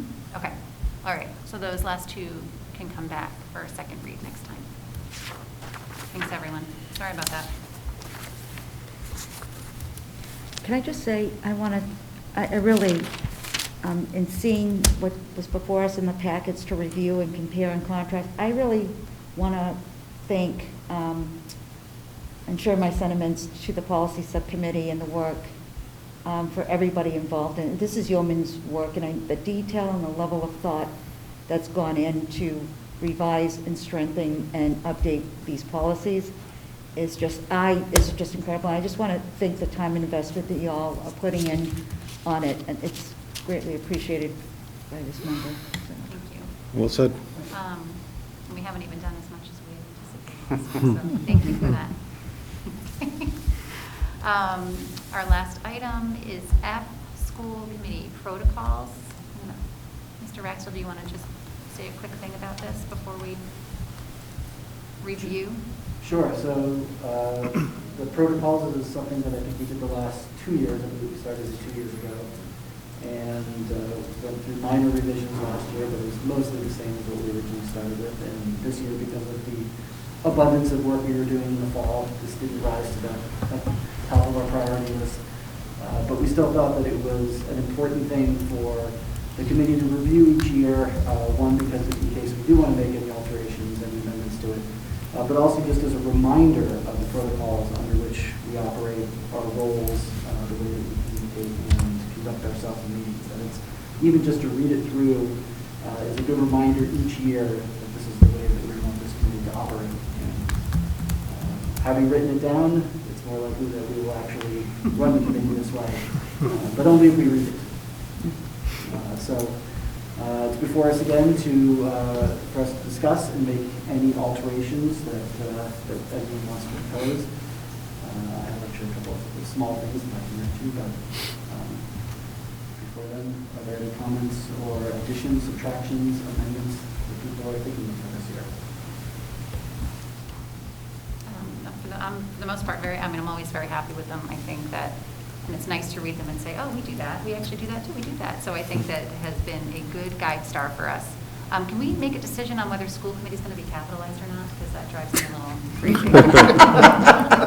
It seems like we can't quite figure it out, so I think we should probably just decide and then stick with that throughout. Other changes? Revisions?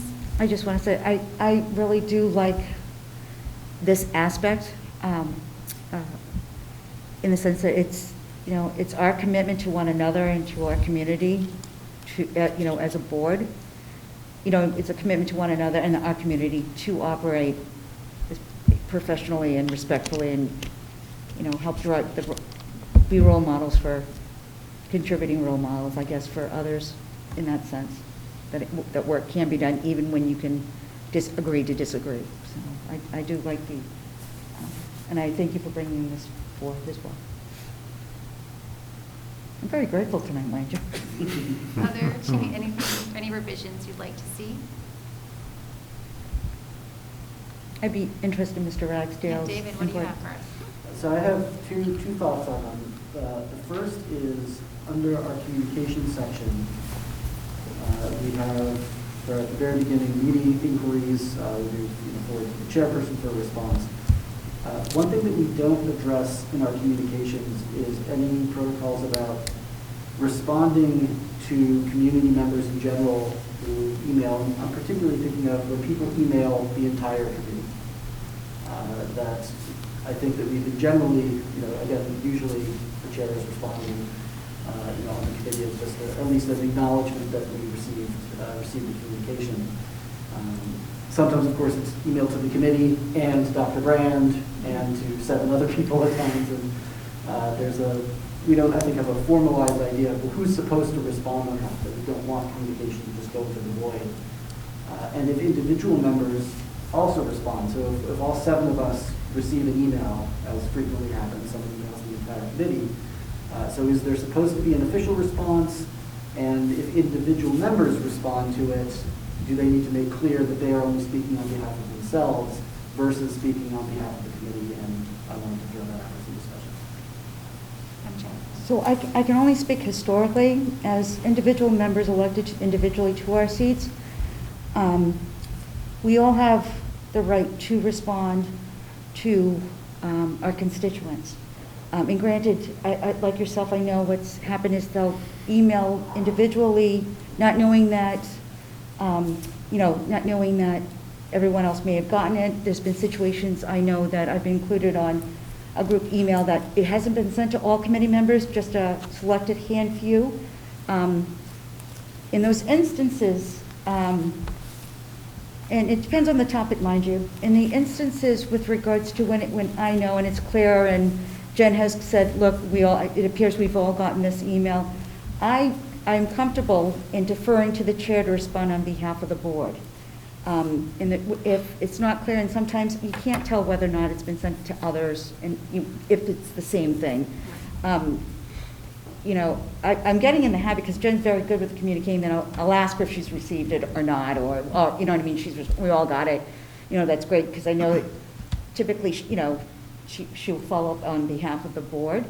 But it shouldn't limit anybody's ability to interact.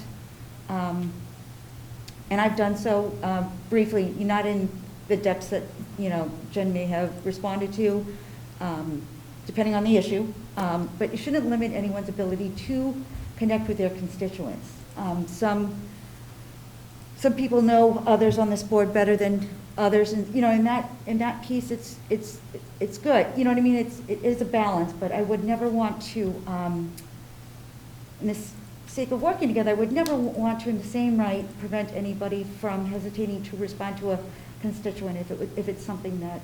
Yeah, no, I'm not suggesting we should all agree with that. Oh, but I didn't know. Forgive me. Then maybe I misunderstood your thoughts. Anyone who emails me, even if they've emailed everyone else, Right. that I feel that absolutely it's appropriate in any situation to respond. Right. Of course, it's just my response. It's not necessarily. Right. I mean, I think we know. Well, I don't know if. Right, so it's interesting. I mean, I think what I'm hearing is, and I agree now that there is a sort of a bullet missing about And I think this year, because we have received so much more than we typically do, and something else that's not here, but kind of is incorporated in this discussion, when I write a response on behalf of the committee, I share that with Dr. Brand and say, does this look okay? So I'm never really sending anything just because I felt like saying a certain, so there's like this check where I'm like, and also if he's not on it, copying that. Now that's not here, copying him on those emails. I don't know if that should be a part of this, but that's something that I feel like we've become accustomed to doing this year during these challenging times, but I don't know if that's something we want to think about or put in there. I think that's, in all honesty, I think that's acceptable because, we represent the district, and since he's the one driving the district, I think it's just respectful to include him on that correspondence, because it may be a concern that he needs to follow up with. Am I right in thinking that way? So something along the lines of, and we'll need to probably wordsmith this, but something, so other than media inquiries, there's also this response to community members that's really not here. We would need to include, it's sent to everybody, the chair responds, but individual members are free to whatever, are able to respond, I don't know, however you want to word that. Well, let me also remember, and this has been a dormant subcommittee because we've all been in the front. We have a school committee handbook that is still a part of this committee and yet has not been revised in about 2 years because other things came to play. So, and forgive me, because I think I was driving it, and I know Ms. Bryson and Mr. Ragsdale was assisting me with that. That is incorporated, if I'm correct, in that handbook, and or maybe better, it may be a better fit for that handbook. Do you know what I mean? Which is just another handbook that we typically follow in historical. I think this was meant for a commitment that this here is not policy and protocols of the board as much as this is what we agreed to do in the sense that we're going to allow, none of us speak on behalf of the board except under the direction of the chair. If the chair so chooses to defer to any one of us, but I don't know if it's right for this commitment piece, and it may be more situated in the handbook piece with regards to, I don't know, I'm throwing it out there as I agree, as a secondary. We need to review that for sure, because these should be hand in hand. But I do think, to Mr. Ragsdale's point, if media inquiries are listed, then we should also have something right here about, because if there are new members coming on, they're like, oh, okay, well, just media inquiries, so that means, so I do think we need to be clear about email or phone call responses. But we also need to look at the handbook and make sure that what we're saying is in line with that. Mr. Smaha, do you have a hand up? Yeah. I do, but it's another language thing. It says chairperson. The chairperson does speak on behalf of the board in media inquiries. If you look at the school committee encourages residents to use the district's chain of communication to resolve issues. Residents are encouraged to contact school committee members by email, by phone, and in person to share ideas, suggestions, and concerns. All complaints, concerns received by the school committee or by individual members involving the school district will be directed to the superintendent, which you capture that piece. Members will not contact, and let me see if this is closer to what you were looking for.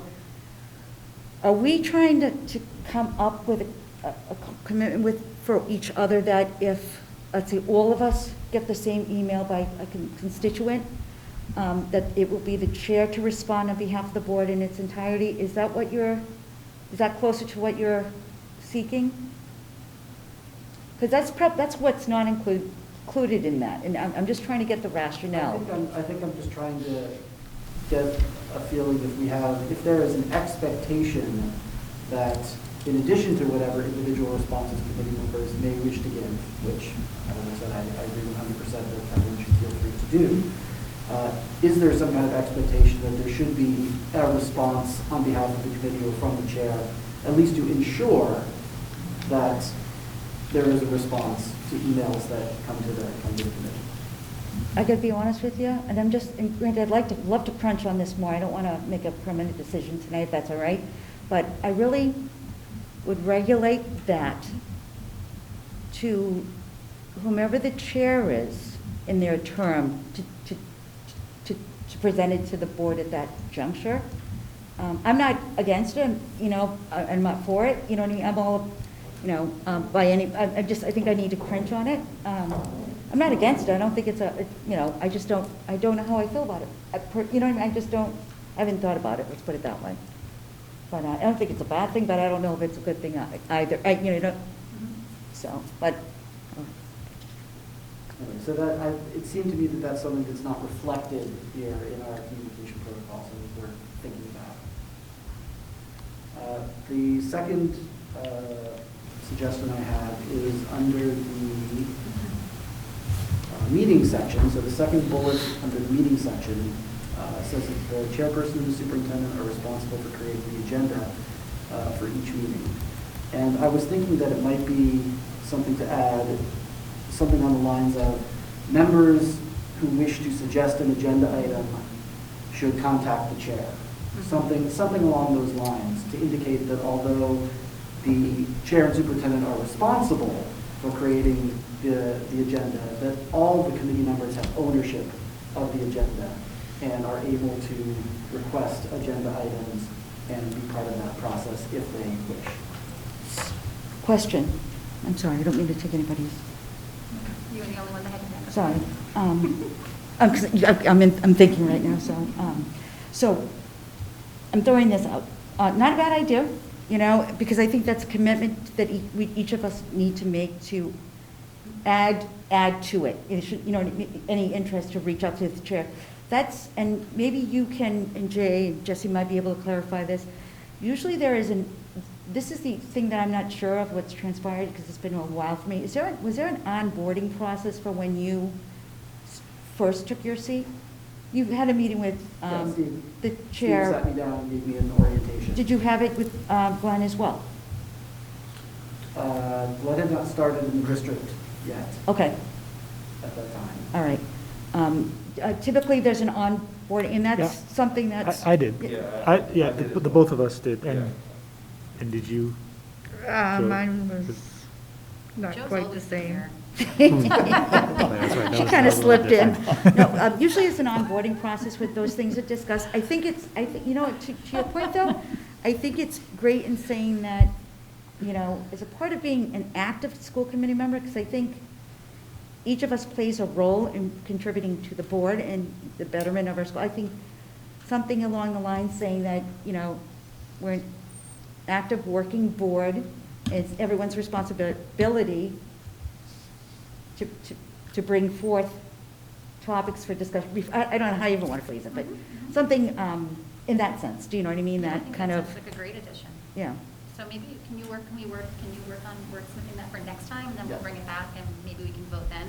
I think we, since I've been on the committee, it's been the chair and the vice chair and the superintendent. It has never really just been the chair and the superintendent, so we could add that, I think we probably should, because that seems like it's pretty workable, so we might want to add chair, vice chair, and superintendent are responsible for creating the agenda.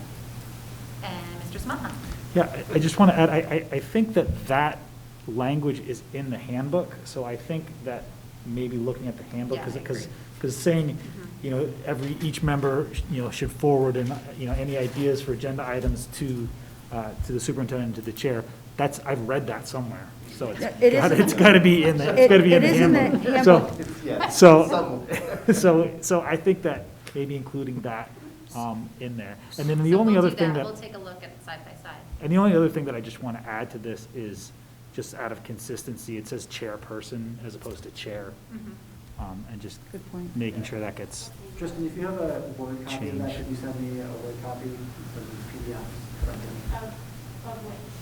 Of the protocols, of this document in our packet. Do you need the handbook one? Because I don't know if you have the one. I think I sent you the last time we worked on it, but I don't know. It's been a Yeah, while. it's a couple years old, but every year I update it with the members, so it's updated at that point, but everything else is remaining. All right, because I don't have that on my desk. I do have it, where we left off, but I don't have it. I just wanted, historically speaking, with the creation of this document, I thought was the brainchild of a previous school committee member, Julie Broussard. I thought it was fabulous. It was created for, as a piece of a commitment by each us as individual members, to come together and say, we've committed to each other. This is how we're going to operate our meetings. It was not to replace the handbook, which was, I think the last time I worked on that with the late Peggy Kane and I think Ms. Broussard to update it the last time, and we were going to look into it again for, but the purpose of this statement and the signatures on it was that we each commit to one another. This is how we are going to behave, and this is how we're going to run our meetings. So I don't want to get too, I guess, and maybe this is where my reservations come from, is I don't want to get too policy and protocol in it, because it's not meant for that, as it is our commitment to one another and to show the community this is what we're committing to. You know what I mean? So I just want to be clear as to how and why this document was created and for what purpose. And it was as we were coming out of another difficult situation at a time in Wilmington Public Schools. And so it was part of the healing process, I guess, on some board division. I thought we still worked professionally, but it was a very difficult time. So I just want to plant that seed, as that was the purpose for this document, which I think still holds true today. And as I said before, I'm glad that you did bring it forth so that we could revisit it and with updated signatures. And This came out of the MASC workshop that we did. Right. Well,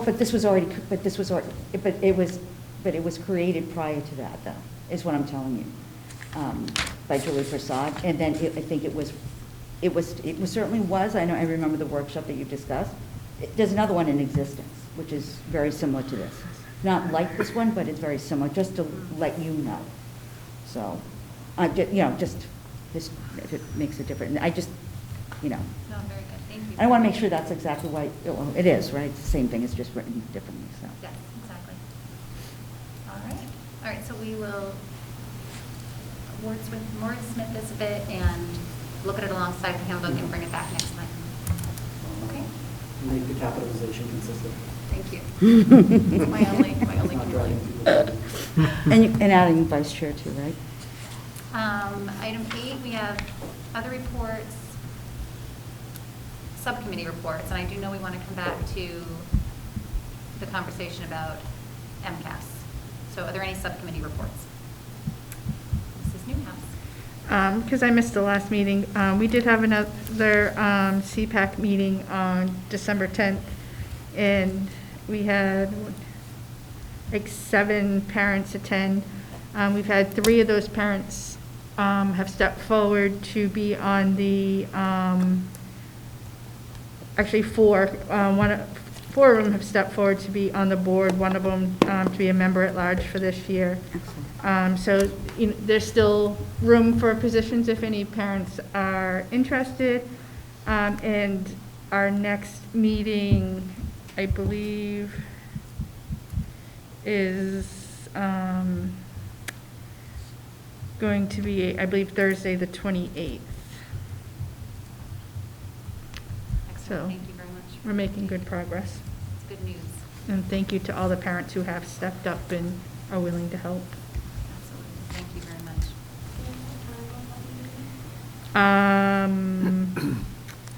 It will be 6:30. Mr. Fennelly?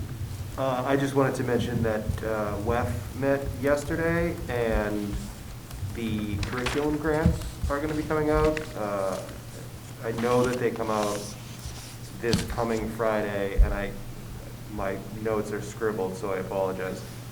I'm pretty sure the deadline is February 12th, but I will double check and I will let you know. But they come out Friday, so. Thank you very much. Thank you. Mr. Ragsdale? I just wanted to ask, I remember, I think it was at the end of last year, when everything went haywire, that we had been planning to try to have CPAC members participate in I think it was the Apple Institute. And I wanted to know if there was maybe an opportunity to try and do that this year. It's been a little bit of time since I checked back with that institute online to see if they had updated anything in terms of any sessions. I actually did, I think it was in the latter part of the summer, and they had not, there was nothing new in terms of what their intention was, so I should check back. I haven't done so Yeah, recently. I haven't seen anything new on that for this year. I mean, and I know a lot of the Federation is remote, so I'm not sure if they've figured out how to hold that remotely or not. But if that is indeed a development, that I think, I continue to think that would be excellent for capacity building. Literature just it sounded like a terrific Yes, yeah, program yeah. for building capacity. Yeah. Any other subcommittee reports? We haven't met since our last meeting, correct? Okay. All right, and here we are at correspondence. Is there any correspondence? Not this evening, Dave. And so back to the MCAS discussion. We can continue discussing it now, or would it be possible to put something in writing for the whole committee so that we have time to think about it into the packet for next week? So what you drafted to Glenn, could we present that to everyone, and then we could sort of have an informed discussion about that? Does that make sense? That makes sense, but I would benefit from additional insight if you would allow at least Dr. Brand to comment Sure. Of course, to the of course. earlier, because I would like, I think, and I'd be happy to do it and share it with the board to bring forth next week. Yeah, it's next week. But I would like to get more insight, because that in itself may offer me, you know what I mean? I'd like to expand, broaden my understanding and/or potential downfalls, or, you know, if there's any action that can be done, either through the legislative, you know, process with our state legislators, because even with this was something that I was going to take offline, but I'm very interested in finding out preliminary, with everybody resigning out of the, you know, Secretary of Education, and all, what is that going to mean for us in the next 6 to 12 months with education? You know, well, actually,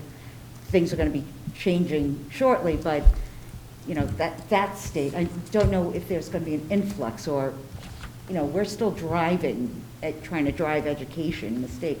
I don't know if that influx, granted, it's the new administration starts next week, but I don't know if there's any, I was just curious. I can take it offline, but everything's kind of pieced together with the federal, the largest situation with the federal government, and anyway, but I'd like to just hear if it's all right with the board, Dr. Branson. Yeah, sure. I don't know that I necessarily have an awful lot to add right now, but I guess a couple of preliminary thoughts. I mean, first off, you know, this announcement came out not that long before the winter break, and by far it's the case that we don't have the complete picture of what this even looks like. It's very hard. Some have asked, and I've been quite honest, and it's very hard to even comprehend, quite frankly, in the state we're in right now, how the administration of MCAS would even look, how it would even go. How do we manage that with the hybrid model, the remote students? And so it's really just, quite frankly, too much to even really wrap your head around right now.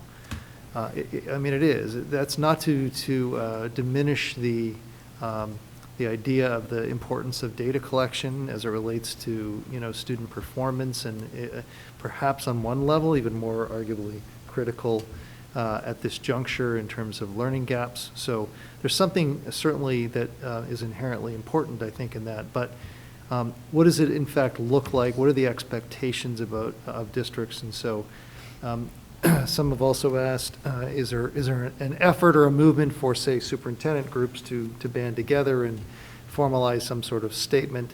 I'm not aware of anything at this point in time. There was a very brief discussion about that when there was a sense that the commissioner was going to roll this out. But with the holiday break and just, again, continuing to sort of grapple with everything else, there's not been anything more formal that's developed. It wouldn't surprise me if the Superintendent's Association were to, although I truly don't know if that's going to take place. And it also wouldn't surprise me if some of the superintendent groups might band together. But nothing right now to that end, but, I do think that there's a lot of information that still we would have to better understand in terms of what's expected and how we can even, how we can even manage this realistically, if everything were to remain as it is right now. Can I just ask a clarifying point? I'm going to try to ask it correctly. We have certain measures in place right now that is not all just testing assessments on the curriculum that's being delivered to our students now, right? There's a variety of different collection that shows students, meaning what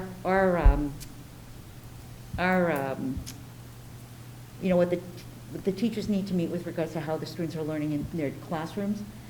It's not just assessment, it's almost like portfolio-based, right? Isn't there other outside of the box type of assessments that may not be traditional? Are you talking about specific data collection efforts, performance within district, just with our own measures? Right. Sure. Right, and so, and that's, okay, I just wanted to make sure it's not the traditional quiz or testing. There's other aspects that they're using to measure student Certainly. learning. Okay, all right. And then new, I should say, sorry, I'm struggling to say it correctly of what I'm trying to ask. But it's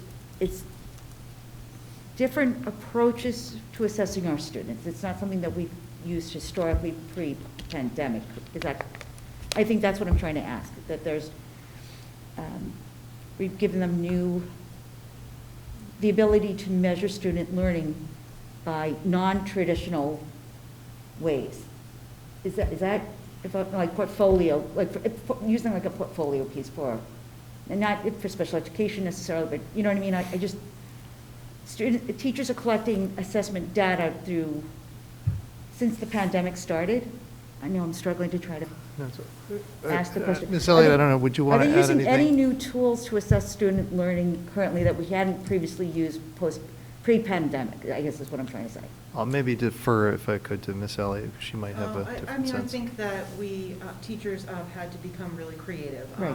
Students aren't necessarily in front of them in the same way, so they really needed to modify assignments and projects that they normally would do. So there is assessment that some of it is more digital than it was initially while in person.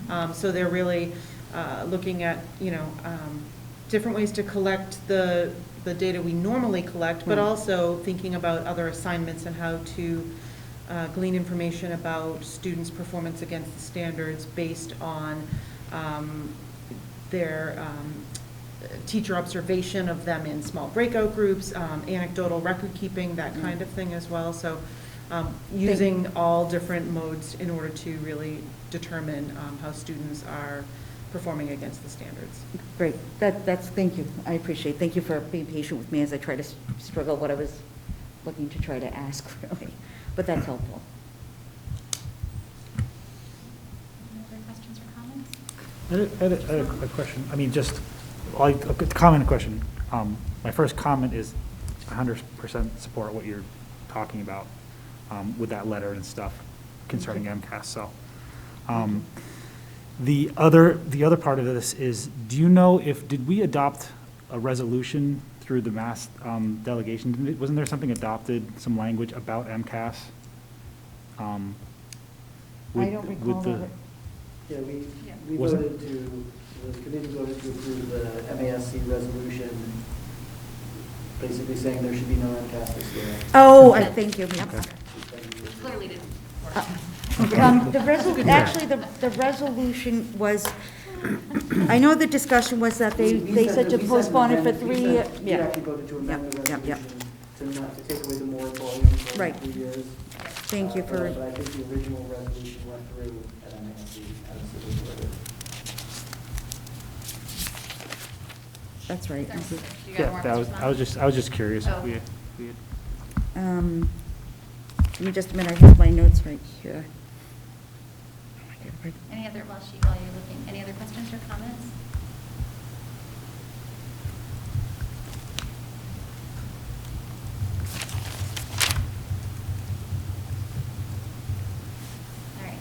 So we'll put something in writing in the packet for next time, and we can all have a chance to really think through it.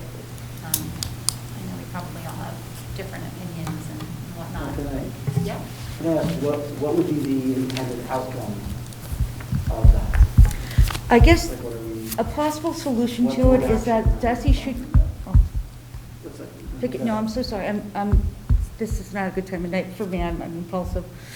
I think something that I would like to bring forth is that the commissioner and/or DESI could create an assessment tool, and they could take pieces of MCAS, they don't have to recreate the wheel, but they need a better assessment tool to create something that would encompass more students and accurate and fair data collection so that districts, because we're going to be charged with problem solving, how we're going to get these kids the things that they're not up to par.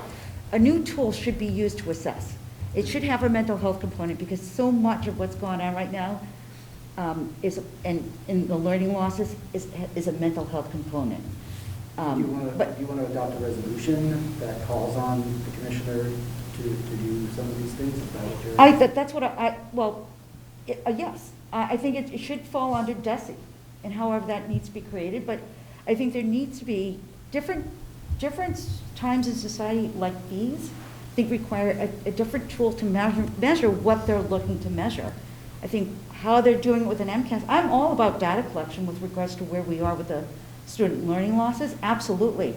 But I think what they're using to collect that data is not going to give us accurate or fair information to start driving the work we will need to drive. I'm just trying to get at what committee action would we take? So one of the I think the only thing I would thus far ask at this juncture, because, and I'm glad that we'll bring this forth in the future, and I think this would be better, consider it for next time, talking to our state legislators with regards to the assessment tool to collect this, and that how the tool being recommended by the commissioner, I think, is something better than nothing is not going to help the information that we need to recoup student learning.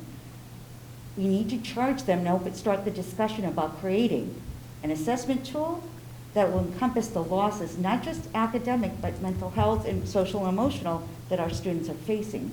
Because without one, you can't get the other and vice versa.